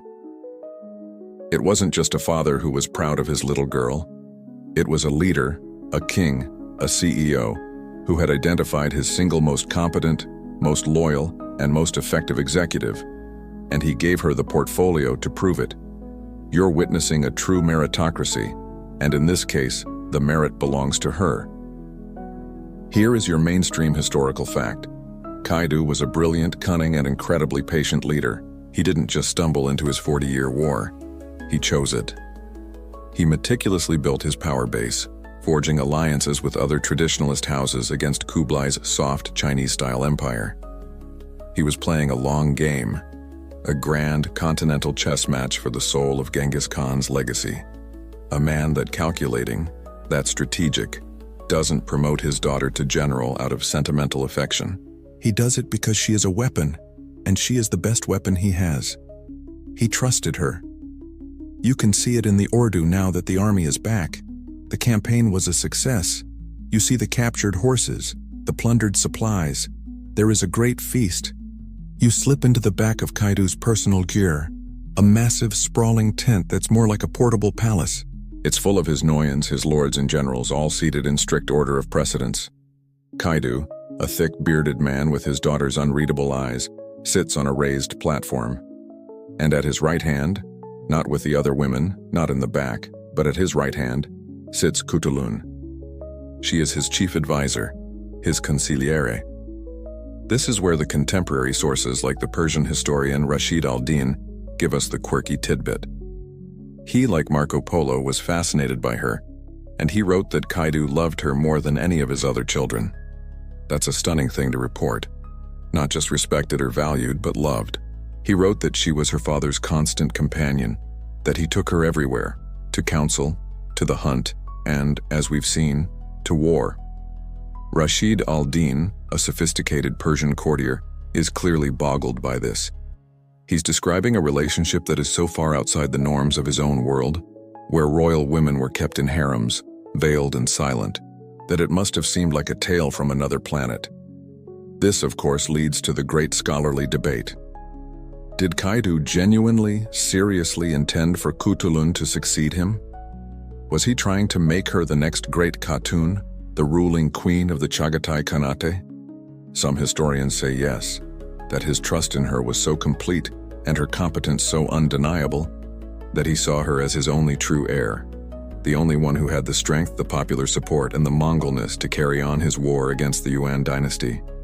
Others say no, that it's a romantic fantasy, that the Steppe lords, for all their practicality, would never have accepted a woman as their Khan when there were 14 sons, 14 legitimate male heirs, waiting in the wings. They'll argue he was just using her as a symbol, a mascot, a general, but never the heir. You look at them, sitting side by side, the massive, calculating Khan and his warrior daughter, a matching set of stone-cold predators. They are communicating in low voices, ignoring the rest of the feast. He listens to her and he nods. You realize the truth is probably somewhere in the middle. Maybe he didn't have a formal succession plan, but he was absolutely 100% relying on her to be the power broker, the hand of the king, the one who would choose the next ruler from among her brothers and enforce that choice. She was the family's enforcer. She was his legacy. And as you look around the GR, you can see the faces of the other generals, and you can definitely see the faces of her brothers, and they do not look happy. You're still in Kaidu's great Jur. The feast is in full swing, but the celebration feels brittle. You look away from the two of them, the Khan and his warrior daughter, a united front of terrifying competence, and you let your gaze drift. You scan the faces of the other Noyans, and then you land on them. The brothers. There are, as you've heard, 14 of them.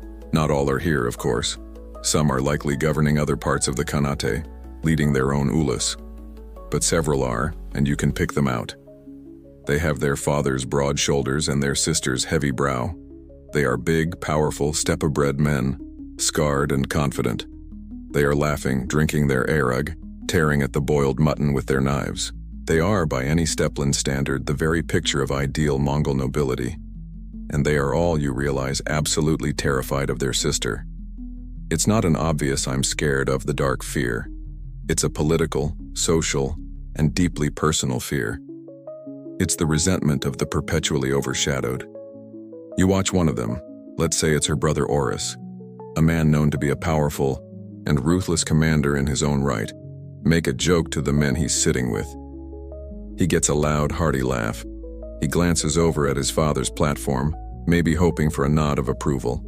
But Kaidu is still deep in conversation with Kutulun. Oris's smile doesn't just fade, it curdles.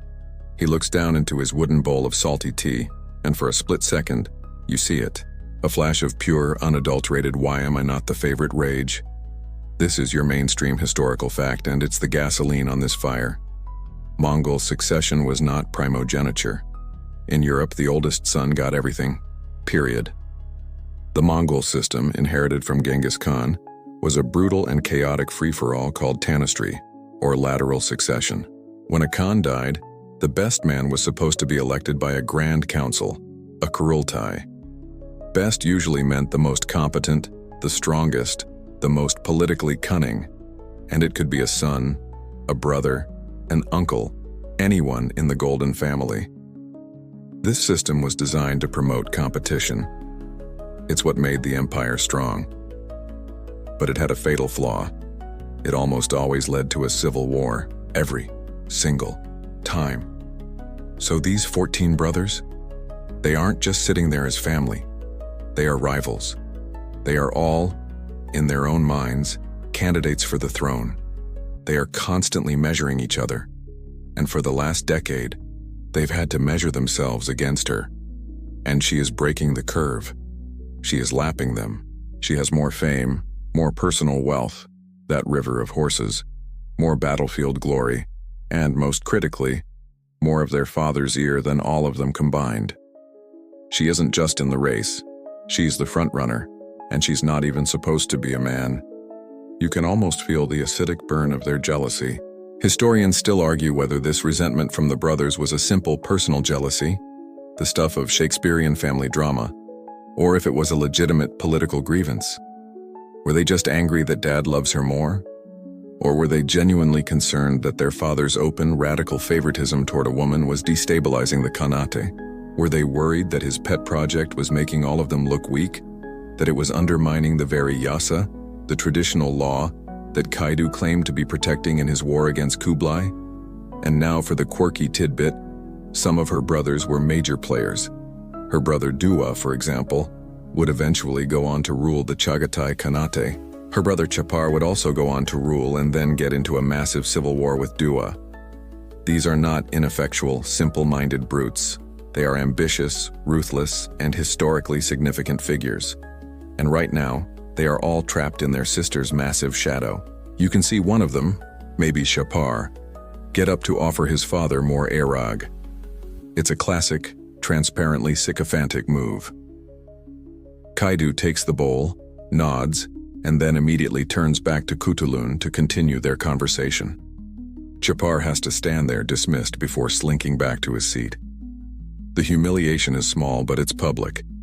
And it's another drop of poison in the well. This isn't just a family, it's a tinderbox. That tinderbox you're sensing? That thick, curdled jealousy from the brothers, that feeling of a pot about to boil over? You're right to be nervous. It's not just a bad vibe. It's a political crisis in the making. Because what do you do when you are a rival, a brother, a competitor, and you have an opponent like Kutulun? You can't beat her. You can't challenge her in the book circle. She'll break you in half and take your horses. You can't outshine her on the battlefield. She's snatching generals off their mounts while you're still trying to organize your cavalry. You can't get your father's approval because he's only listening to her. You have an opponent who is, by all traditional metrics of your society, perfect. She is stronger, richer, and more famous than you are. When you can't attack an opponent's strength, you attack their reputation. You don't use a sword, which you'll lose. You use a whisper. You find the one thing about her that is strange, the one part of her story that doesn't fit the mold. She is a warrior princess in her 20s, and she is still not married. And then you invent the darkest, most twisted, most effective reason why. This is when the rumor starts. A dark, oily, persistent slander that begins to creep through the Ordu, a poison that once spoken can never be taken back. Here is your mainstream historical fact, and it is an ugly one. Marco Polo, our Venetian gossip monger, is the one who reports this. He is, remember, getting his news from the court of her enemy, Kublai Khan, and in his travels after describing her strength and her wager, he adds a chilling by-the-way sentence. He writes that it was said by some, the ultimate journalistic shield, that the real reason Kaidu wouldn't force his daughter to marry was that he, her father, was in an incestuous relationship with her. Let's just stop and breathe. and understand what that means. This is the single most toxic, most destructive accusation you could possibly level at a ruling family. It's not just a personal insult. It's a political atom bomb. It strikes at the very heart of their legitimacy. And it is, almost certainly, 100% fake news. It is a classic, textbook, and brilliant political smear campaign. It has all the hallmarks of a story cooked up by her insanely jealous brothers, or by Kublai Khan's own propagandists, designed to shatter Kaidu's moral rebellion. "Oh, you're the great traditionalist," the rumor screams. "You're the one protecting the pure Mongol ways? Well, we hear your family is so pure it's eating itself alive." This is the quirky tidbit, if you can call something so dark quirky. It's a known trap for her. The rumor is so effective because it takes all her strengths and inverts them. Her father's love and trust, perverted into a sinister obsession. Her own refusal to be a political pawn, reframed as her being a willing participant in a monstrous taboo. The wrestling wager, her great symbol of independence. It's now seen as a sham, a trick to keep her available for her father. It's a way to take the most powerful woman on the steppe and, with a single whisper, turn her into a helpless victim, a pawn in a sick game. It's a way to cancel her power, her agency, and her accomplishments all at once. Historians still argue whether to even repeat this slander. Many modern biographies of Kutulun refuse, on principle, to give oxygen to such an obvious misogynistic lie. And they have a point. But other historians, and this is the camp you're in, argue that you must discuss it because the rumor itself becomes a historical force. The lie, not the truth, becomes the weapon. It's not a story about what happened. It's a story about what was said and why it was said. It shows the incredible, desperate, and dirty lengths her rivals would go to tear her down. And the most terrifying part? It starts to work. A lie like that, so big and so awful, doesn't just fade away. It hangs in the air. It makes people uncomfortable. And that discomfort, that new tension in the Ordu, is exactly what her enemies were counting on. The poison works. That's the terrifying thing about it. That dark, oily, impossible rumor, the one you know was invented by a jealous rival, it doesn't matter if it's true. It only matters that it was said. You can feel the change in the Ordu almost overnight. It's not a loud, dramatic shift, it's a quiet, curdling one. It's in the way the warriors in the campfire circles stop talking when you get close. It's in the way the women who used to watch Kutulun with a kind of awestruck reverence now look at her with something new. Pity? Suspicion? You're not sure which is worse. The air in the camp, which was once electric with her power, is now thick with a miasma of discomfort. And this is the opening her rivals were waiting for. Not just her brothers. The real power in the Khanate, besides Kaidu himself. The elders, the Noyans, the grizzled, gray-bearded generals and governors who have been fighting this war alongside Kaidu for 30 years. They are not impressed by her wrestling, not really. They are not swayed by her fame. They are men who think in terms of stability. And the Kutulun situation is the very definition of instability. And now, thanks to the rumor, they have the perfect excuse to act. This is your mainstream historical fact. The Mongol Empire was not an absolute dictatorship. A Khan, even one as powerful as Kaidu, could not just do whatever he wanted. He ruled with the consent and, more importantly, the council of a Kurultai, a grand assembly of his top Noyans or lords. These men were the heads of powerful clans, the commanders of their own tumans. They were the shareholders of Mongol Empire, Inc., and if they were unhappy, if they felt the CEO was making reckless, destabilizing decisions, they had the power to make their unhappiness very clear. They could withhold troops. They could dispute territory. They could, in the worst-case scenario, shift their allegiance. You're witnessing a meeting of the board. You've slipped into the back of Kaidu's great jur. The air is so thick with smoke and tension you could cut it. Kaidu is on his platform, but he's not sitting with Kutulun. She's not even here. This is a closed-door session, and the Noyans are not happy. An old man, a general with a face like a dried apple and a scar that runs from his temple to his jaw, is speaking. And he is not asking. He is telling. The men are whispering, he says, his voice a low gravel. The alliance with the Oirats is fragile. They hear this. Filth. and they grow nervous. He's not saying he believes the rumor. He doesn't have to. He's just stating its effect. It makes you look weak, my Khan. It makes us look weak. The core problem, you realize, is not the rumor itself. The rumor is just the symptom. The disease is time. Kaidu is not the young, vital warlord who first challenged Kublai. He's getting old. You can see it in the gray in his beard, the way he leans on the arm of his chair. He's been at war for 40 years. And these men, his council, are looking at him and doing the one terrifying piece of math that matters. What happens when you die? The succession is not clear. There are 14 sons, all ambitious, all rivals. And then there is this daughter, this brilliant, powerful, unmarried, childless anomaly at his right hand. She is a loose cannon. She is a variable in an equation that must be solved.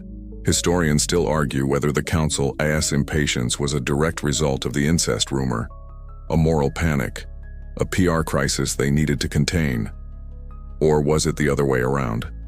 Was the real crisis the simple, practical, and terrifying problem of an uncertain succession, and the rumor was just a convenient tool they used to force the issue? You're sitting here listening to them and you're pretty sure it's the latter. They don't care about the rumor, they care about the power vacuum. She must marry, the old general says, and the other Noyans all grunt their assent. She must. And here is the quirky tidbit you're finally understanding. For a Mongol noblewoman, marriage was the primary political and diplomatic tool. It was not about love or choice or even wrestling. A noble Khatun was the living glue that held two powerful clans together. Her marriage was a treaty. Her children were the seal on that treaty. By refusing to marry, by holding her wager, Kutulun wasn't just being a modern, independent woman. In their eyes, she was failing in her most fundamental sacred duty to the state. She was a broken piece of diplomatic machinery. She was a treaty that was refusing to be signed. The pressure is now unbearable. It's coming from everywhere. From her brothers, jealousy. From her enemies, slander. And now from her allies, pragmatism. They are all, for their own different reasons, screaming the same thing. Your time is up. This game you've been playing, this wager, it's over. It has moved from being a symbol of our strength to a symbol of our division. You must marry. You must secure the bloodline. You must choose. The walls are closing in. The pressure is now a physical, crushing weight. You can feel it suffocating the Ordu. The whispers have turned into open, anxious debate. The Noyans have made their move. Kaidu is trapped, and all of it, the rumors, the political instability, the future of the Khanate, is now balanced on the broad, powerful shoulders of one woman. The old game, the wager for horses, is over. It was fun while it lasted, but the stakes have been raised. The game is no longer buck. It's Jagatu, the game of grand strategy. And a new, terrifyingly powerful piece has just been placed on the board. A name begins to be spoken in the council jur, a name that silences all the others. It's not another arrogant, peacock-plumed suitor looking to make a name for himself. This is a name that already commands armies, a name that represents the other great enemy, not Kublai Khan to the east, but the Ilkhanate to the south. The man who was just humiliated and sent home was just a prince from that house. The new name being whispered is the ruler of that house. His name is Ghazan. Here is your mainstream historical fact. Ghazan, or more accurately Arghun Ghazan's father, who was ruling at this specific time, with Ghazan as his heir and viceroy, was the Ilkhan of Persia. This was not a suitor. This was a king. He was the great-nephew of Kublai Khan, the ruler of the massive, wealthy, and sophisticated Ilkhanate, the very state Kaidu was in a near-constant border war with. This proposal, which is now circulating through the Ordu like a shockwave, is not a suitor's challenge. It is a diplomatic ultimatum. It's a high-stakes, allure-nothing political gamble. The proposal is this: a marriage, not a wrestling match, a state marriage, a political alliance to end the generation-long war between the Chagatai Khanate and the Ilkhanate. This would be the ultimate move, a way to unite the two rebel Khanates against the central power of Kublai Khan's Yuan dynasty. The logic is brutal and undeniable. The Noyans, the old, scarred generals who are sick of the 40-year war, are the ones pushing it. This is the answer. You can hear them arguing in Kaidu's tent.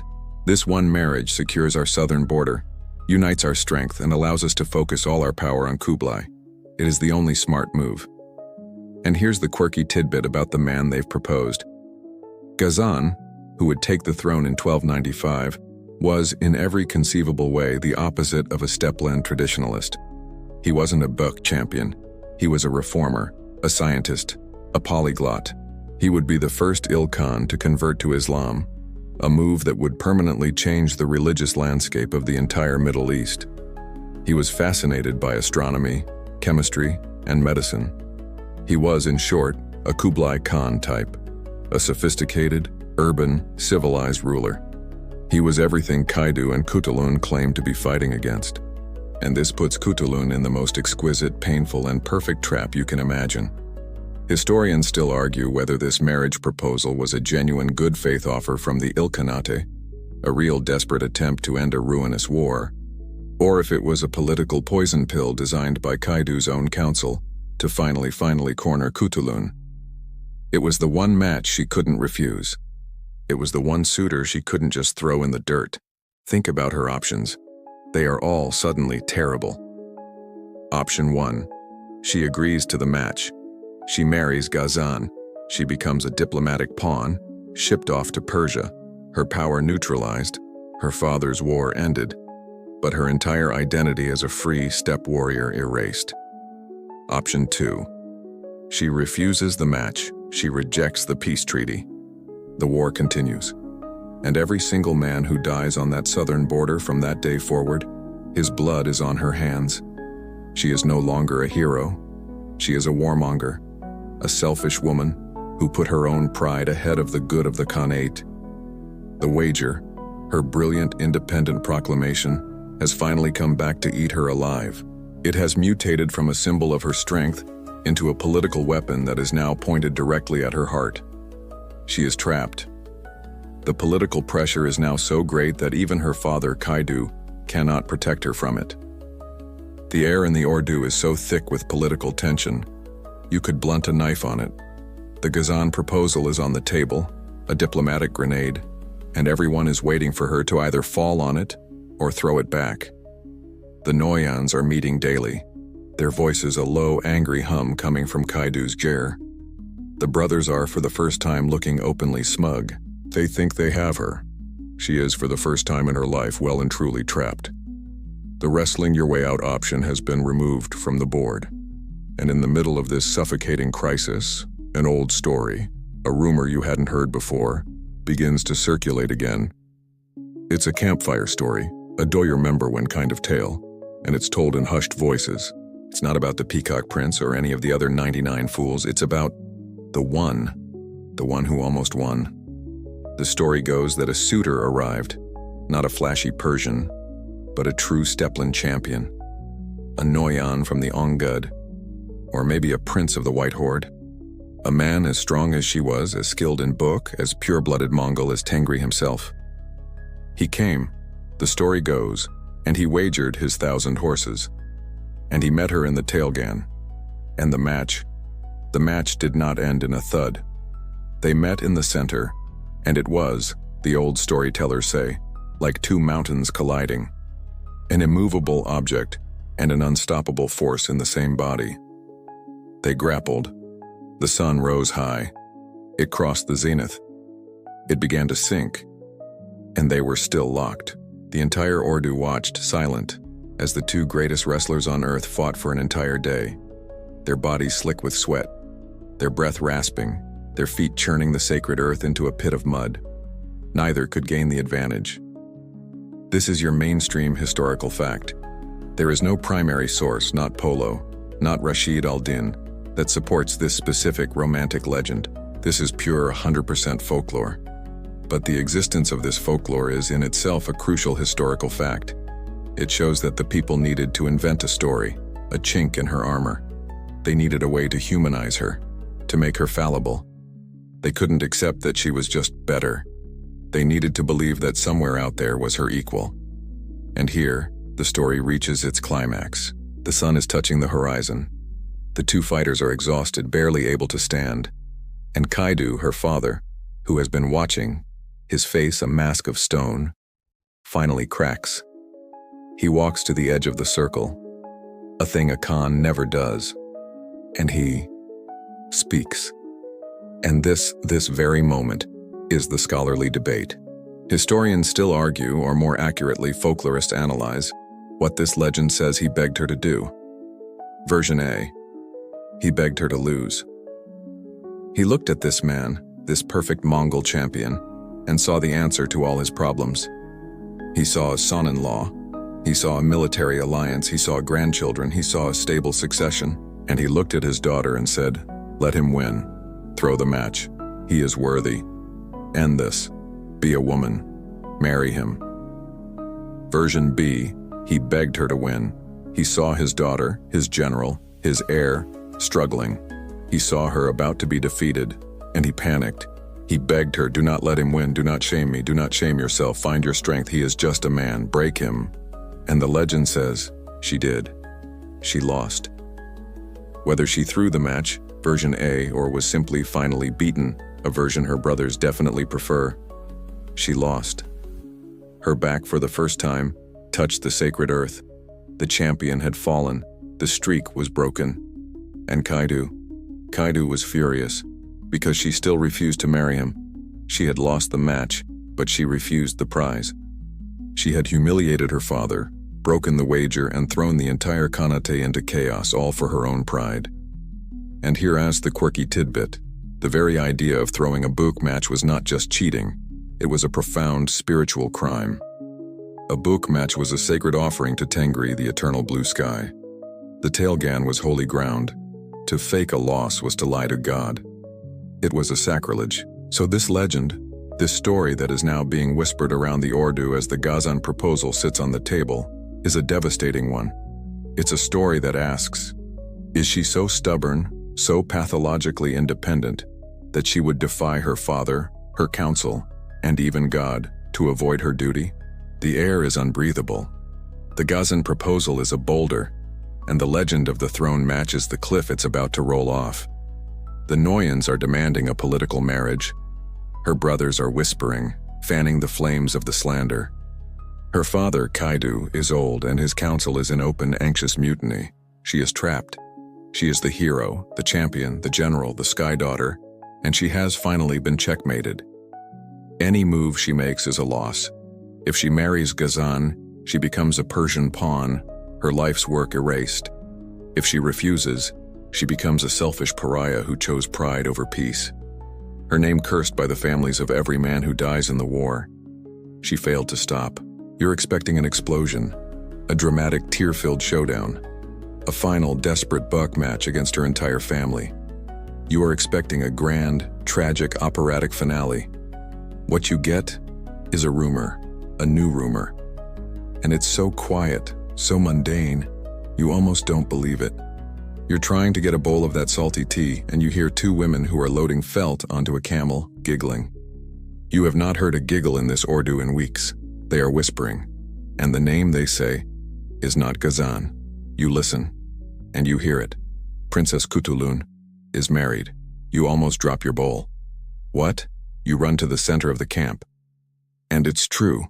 The tension has not just broken, it has evaporated. The Noyans are standing in a small, stunned cluster, looking completely bewildered. The brothers look furious. Their smugness is gone, replaced by the same slack-jawed rage you saw in the feast tent. The Ordu is buzzing. She's done it. She has, in the middle of the night, with no warning, no fanfare, and no wager, taken a husband. And who is he? Is it Gazan, the Ilkhan? No.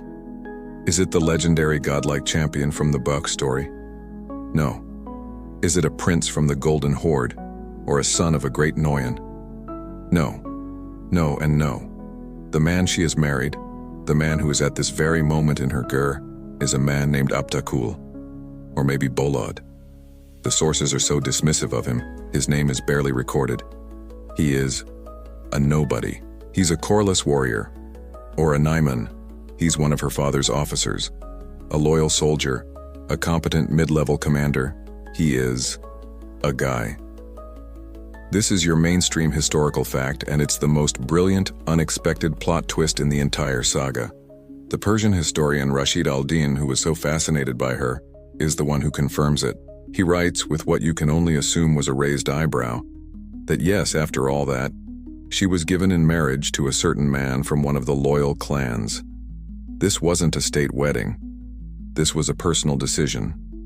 Historians still argue whether this was the one true act of love in her story, or the single most cynical and brilliant political move she ever made. The love argument. Was Abtakul the one? The man she actually trusted? The one who saw her not as a general or a prize, but as a person? Was this a secret, decade-long romance that she finally had to cash in to save herself? A quiet use-against-the-world pact? The political argument? Or was this a masterstroke of cold-blooded strategy? Look at what she accomplished in one move. She married a nobody. A man who would never challenge her authority. A man who would be a loyal prince consort. A father to her children who would, in all likelihood, be raised in her household, as her heirs. He brought no political baggage, no rivalries, no competing ambitions. He was safe.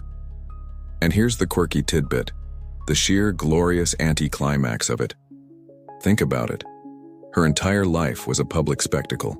The buck matches, the 10,000 horses, the general snatching on the battlefield.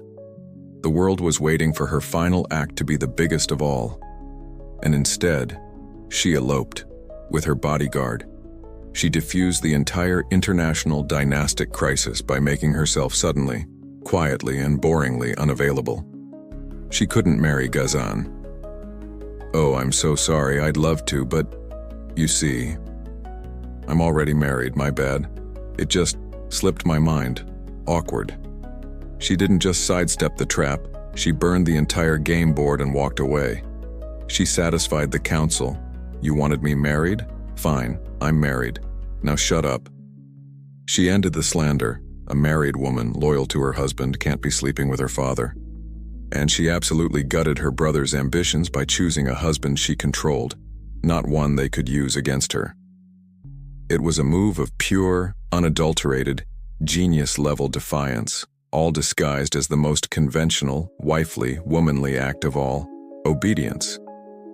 The Ordu breathes. For the first time since you arrived, the entire, massive, roving city seems to have collectively exhaled. The Ghazan crisis is over. The rumors have, for the most part, been silenced. The Noyans have what they wanted. Stability, or at least the appearance of it. And Kutulun. She's still here. She didn't get shipped off to Persia. She didn't get disowned by her father. She just changed. Or more accurately, her title changed. She is no longer just Kutulun, the moon princess. She is Kutulun, the Khatun, the noble wife of Abtakul. Her life after the wager is, on the surface, almost boringly conventional. But you've learned enough about her to know that she doesn't do conventional. She just finds a new, more brilliant way to get what she wants. You see her, but less often. She is no longer the star of the central wrestling ring. She has her own household to manage now. Her husband, Abtakul, is exactly what you thought, a ghost. He is a capable, quiet, and profoundly unambitious man. You see him sometimes leading his own small detachment of warriors, and he is fine. He is a competent soldier. But when he is in the same room as his wife, he recedes. He is the shadow, she is the mountain. It's clear to everyone who is in charge of that jeer. He is, in modern terms, the ultimate plus one. And then, the most important development of all. She has children. This is your mainstream historical fact. The historian Rashid al-Din, our most reliable source on her personal life, reports that she did have a family. He states that she had, from this marriage, 2 sons. And this changes the entire game. Again, she hasn't just diffused the succession crisis. She has just entered it in a completely new and far more dangerous way. Before, she was a variable. Now she is the mother of heirs. Her sons are, by blood, the grandsons of Kaidu. And unlike her brothers, their claim to the throne is filtered through the single most popular, beloved and feared warrior in the Khanate. So how does she balance it? The new role of wife and mother with the old role of warrior and general? The answer seems to be she just adds it. This is not a retirement. This is a multitasking. She is, you realize, the ultimate 13th century working mom.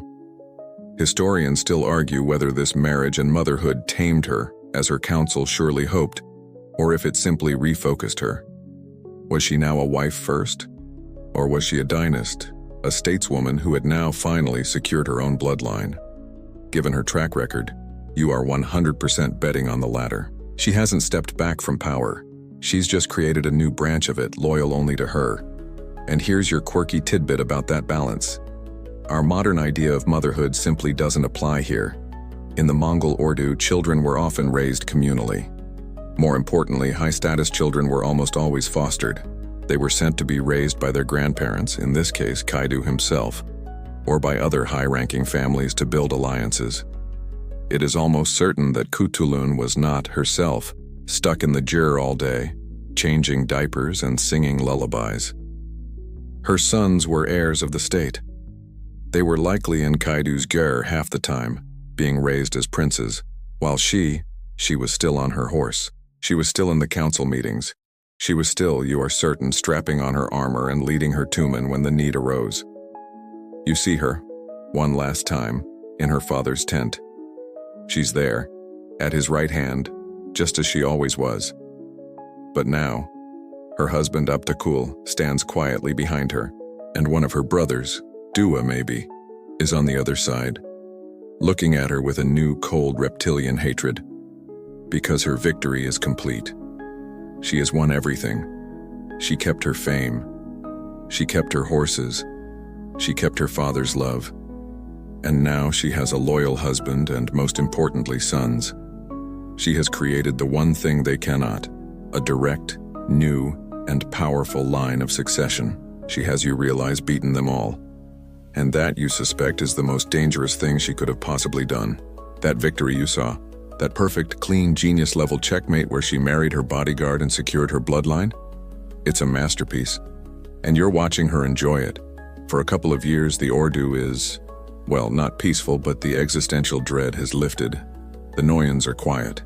Her brothers are stewing, but they have no opening. Kaidu is old, but his daughter, his general, his Khatun, and her two new sons are the undeniable center of power. She has, you think, finally won the game. She's won the war, inside the war. And then, in 1301, the real war, the one that has been the backdrop to this entire story, comes crashing back in. Her father, Kaidu, the old traditionalist, the man who has held this rebellion together for 40 years, decides it's time. He is going to end this. He gathers every warrior, every ally, every man and horse, and launches one final massive all-or-nothing campaign against his true enemy, the Yuan dynasty. Not just a border skirmish. This is the final boss battle.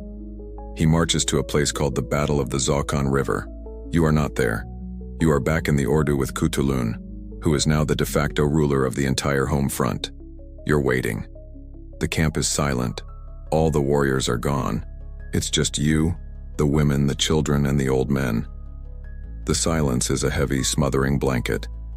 And then, a rider, a single exhausted man on a horse that is foaming and bloody. He falls out of the saddle, and the news he carries is an earthquake. This is your mainstream historical fact. The Battle of the Zokon River was a disaster. A crushing, unmitigated, dynasty-ending defeat.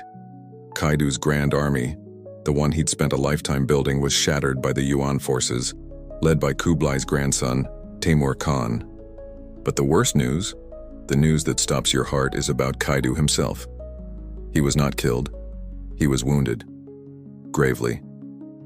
And he is coming home. He arrives a week later, not at the head of a column, but in the back of a cart, a broken old man, bleeding from a dozen wounds. The Ordu is silent. The old way has failed. The 40-year rebellion is over, and 2 days later, in his own gur with his family around him, he dies. The pillar that held up the entire sky has just collapsed, and you are standing right under it. The chaos is instantaneous. It is explosive. The stability Kutulun bought with her marriage? It wasn't stability. It was just a thin sheet of ice over a volcano. And that volcano has just erupted. The Noyans are in a blind panic. The brothers, Chapar and Dua and Oris, are not grieving. They are counting swords. The enemy, the Yuan army, is victorious and is right there. Someone has to be Khan. Not next month, not next week, but right now. And this is the final, tragic, and most hotly debated scholarly argument of her life. What were Kaidu's last words? What was his will? The historian Rashid al-Din, our Persian source, tells us the almost unbelievable story. On his deathbed, Kaidu, the great traditionalist, did the least traditional thing imaginable. He did not name one of his 14 sons. He named her. He designated Kutulun, his daughter, to succeed him. He bypassed all of them and gave the throne of the Chagatai Khanate to the one person he actually trusted. But it was, you realize, a poisoned gift. A desperate, dying wish from a man who knew his sons were failures. He tried to make her queen, and her brothers, they just laughed. As soon as the breath was out of Kaidu's body, her brothers, led by the ambitious Dua and the supposedly preferred son Oris, called a Kurultai, an election. And here is the quirky tidbit. A Kurultai was supposed to be a solemn, quasi-democratic, spiritually guided assembly to choose the best leader. This one? This was a back-alley mugging. It was a palace coup held in a tent. You're watching as the brothers and their armed supporters shove their way into the council GR. There is no debate. There is no discussion of merit. There is only one unspoken rule. No.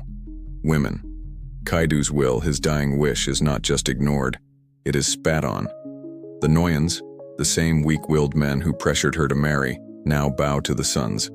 They choose the safe option. They choose the path of least resistance. They choose a man. They choose Oris, and then after more fighting, they choose Chapar. It's a chaotic, pathetic masculine brawl for the scraps of a broken empire. You see Kutulun, standing outside her father's funeral pyre. Her husband Abtakal is at her side. Her 2 young sons are holding her hand. And she is watching her brothers, her own family, tear apart everything her father built, everything she fought for. She is, for the first time, completely, totally, and hopelessly powerless. She has her horses, she has her fame, but she no longer has her father's protection. And in this new, brutal world, that is the only thing that ever mattered. You are a ghost, and you are now watching a ghost. Kutulun, the woman who was the breathing, beating, terrifying heart of this Ordu, is now an outcast in her own home. Her father's body is not yet cold, but the Ordu is already unrecognizable. Her brothers, Chapar and Dua, are the new Khans, or more accurately, they are the 2 wolves who have started tearing at the same carcass. The Noyans have all chosen sides, and the Keshig guards who once bowed to her now look through her, their faces carefully, fearfully blank. Her father's dying wish, his will that named her his heir, has become the most dangerous secret in the world. To even speak of it is treason against the new regime. She is a problem. You can see it in the way her brothers watch her. She is the living, breathing reminder of their illegitimacy. She is the true heir. She is still the most famous warrior in the Khanate. She is still the richest. That river of 10,000 horses is still hers. Every soldier in the army, even the ones who now serve her brothers, still whispers her name with awe. She is a parallel court, a rival center of gravity, just by existing, and her brothers know with a cold, sickly certainty that as long as she is alive, as long as she is here, their grip on the throne is paper thin. You watch her. She's not in her father's gyre anymore. She's in her own, smaller, heavily guarded tent. Her husband, Abtakul, is no longer a quiet plusone. He is the grim, sleepless captain of her personal guard. Her 2 young sons, the grandsons of Kaidu, are kept inside, out of sight. Historians still argue whether she was, in these first few months after Kaidu's death, a prisoner. Was she under tent arrest? Or was she, as some suspect, actively plotting? Was she using her fame and her vast mobile wealth, the horses, to gather her loyalists, to try and raise an army, to honor her father's will and take the throne that was stolen from her? Or the third, most tragic option. Was she just a mother, desperately trying to find a way to get her children out of the line of fire before her brothers finally solved the Kutulun problem for good? Her brothers don't give her time to decide. They do what all incompetent, insecure leaders do. They start a war, not with their enemies, but with each other. This is your mainstream historical fact, and it's the pathetic final nail in the coffin of the old way. Kaidu's sons, Dua and Chapar, immediately plunged the Chagatai Khanate into a new, internal civil war. The 40-year rebellion against the Yuan dynasty was over. The 5-year sprint to self-destruction had begun. They turned their armies on each other, fighting over the scraps of their father's legacy, burning their own ordus, slaughtering their own people. And here is your quirky tidbit, the sheer breathtaking speed of this collapse. Kaidu, a single brilliant strategic leader, with Kutulun at his side, held a fractious multi-tribal alliance together for 4 decades against the wealthiest, most powerful empire on earth. His sons, in their jealousy and incompetence, managed to set the entire thing on fire and burn it to the ground in less than 5 years.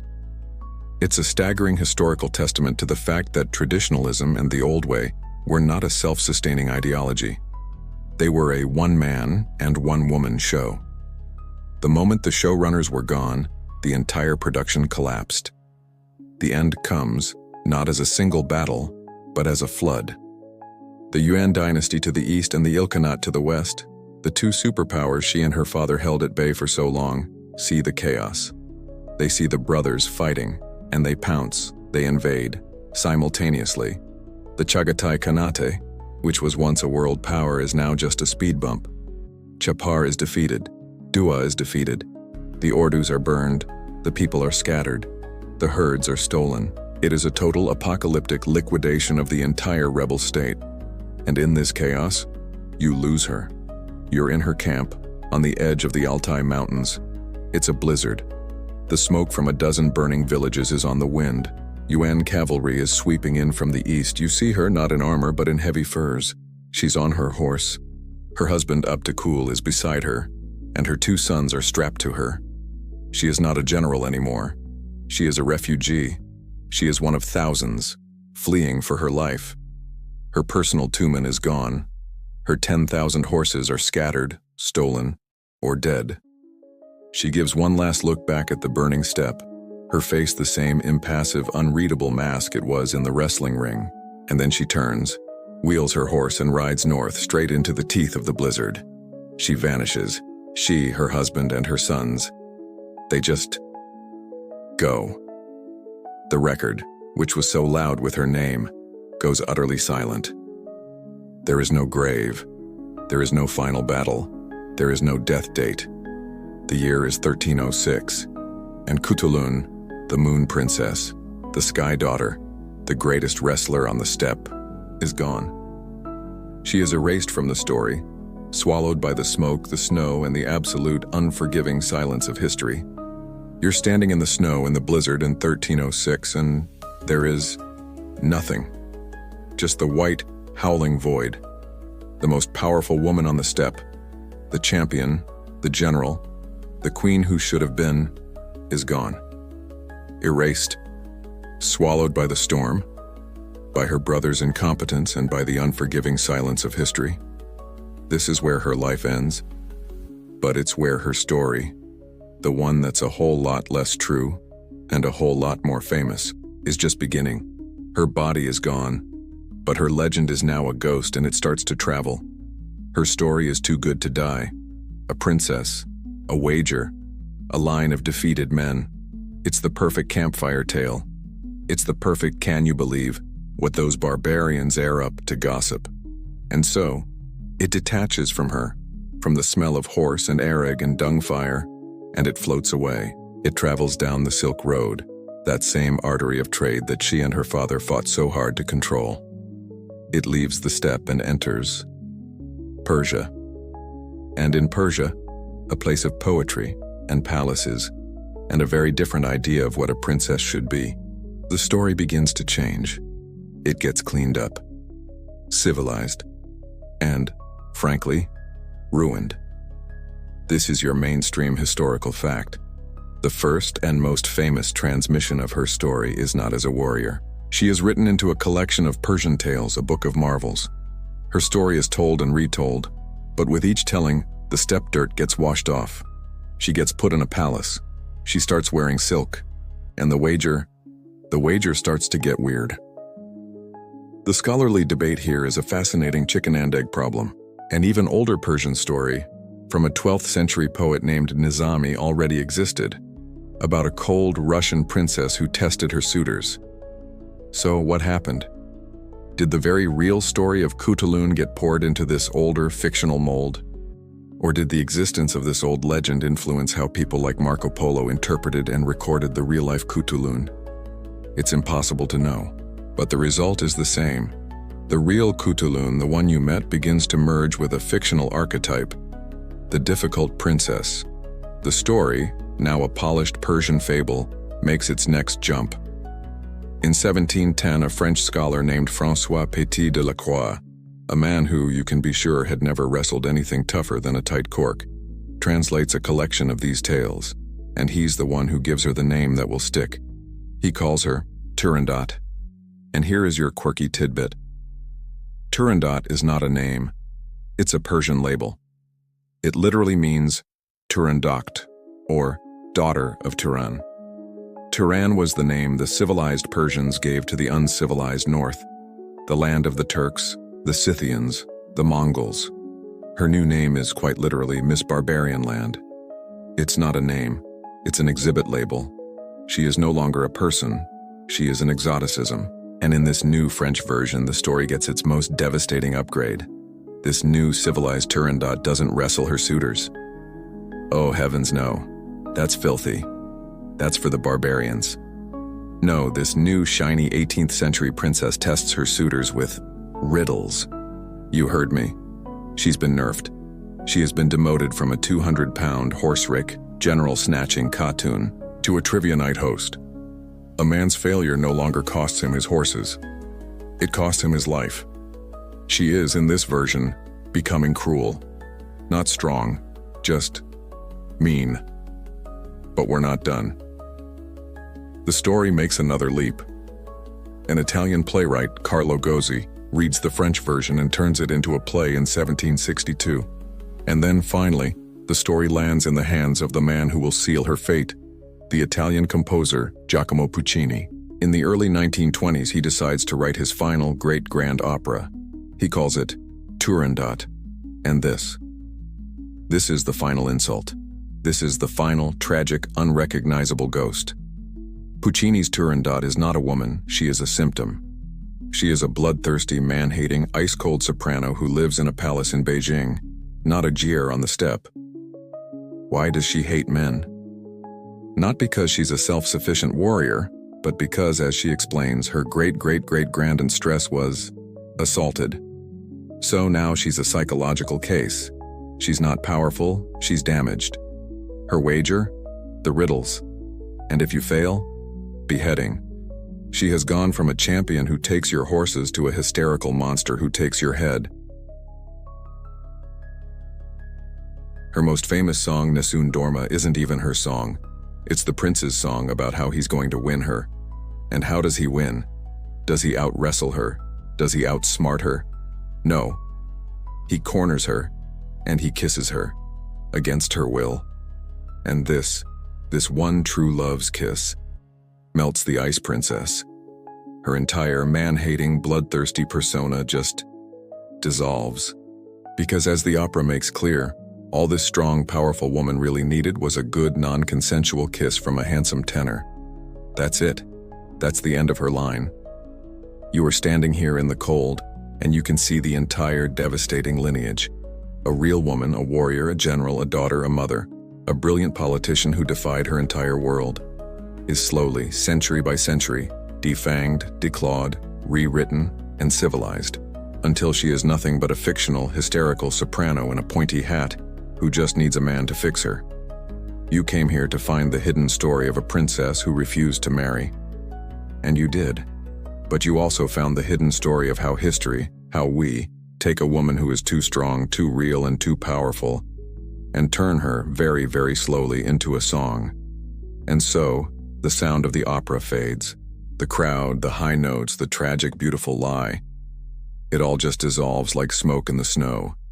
And you are back where you started. On the step, in the blizzard. The wind is still howling, a high, lonely, Morin-Cour kind of sound. There are no palaces here. There are no riddles. There is just the cold and the silence and the memory of a woman on a horse disappearing into the storm. Her real story is not a tragedy. It's not an opera. It was just a life. A hard, real, brutal, and brilliant life, lived on its own terms right until the very end. The rest, all that noise, all that singing, that's our story, not hers. Hers is the silence. And now you can let it be silent. You can let the image of the snow-covered steppe, the endless, white, empty circle, fill your mind. You can let the sound of the wind be the only thing. The story is over. It's okay to rest. It's okay to let the quiet come in, and to let the noise of the day, the worries, and the lists just fade. Let them go. Let them be swallowed by the snow, just like she was. There's nothing left to do, nothing left to see. It's all over. It's just quiet.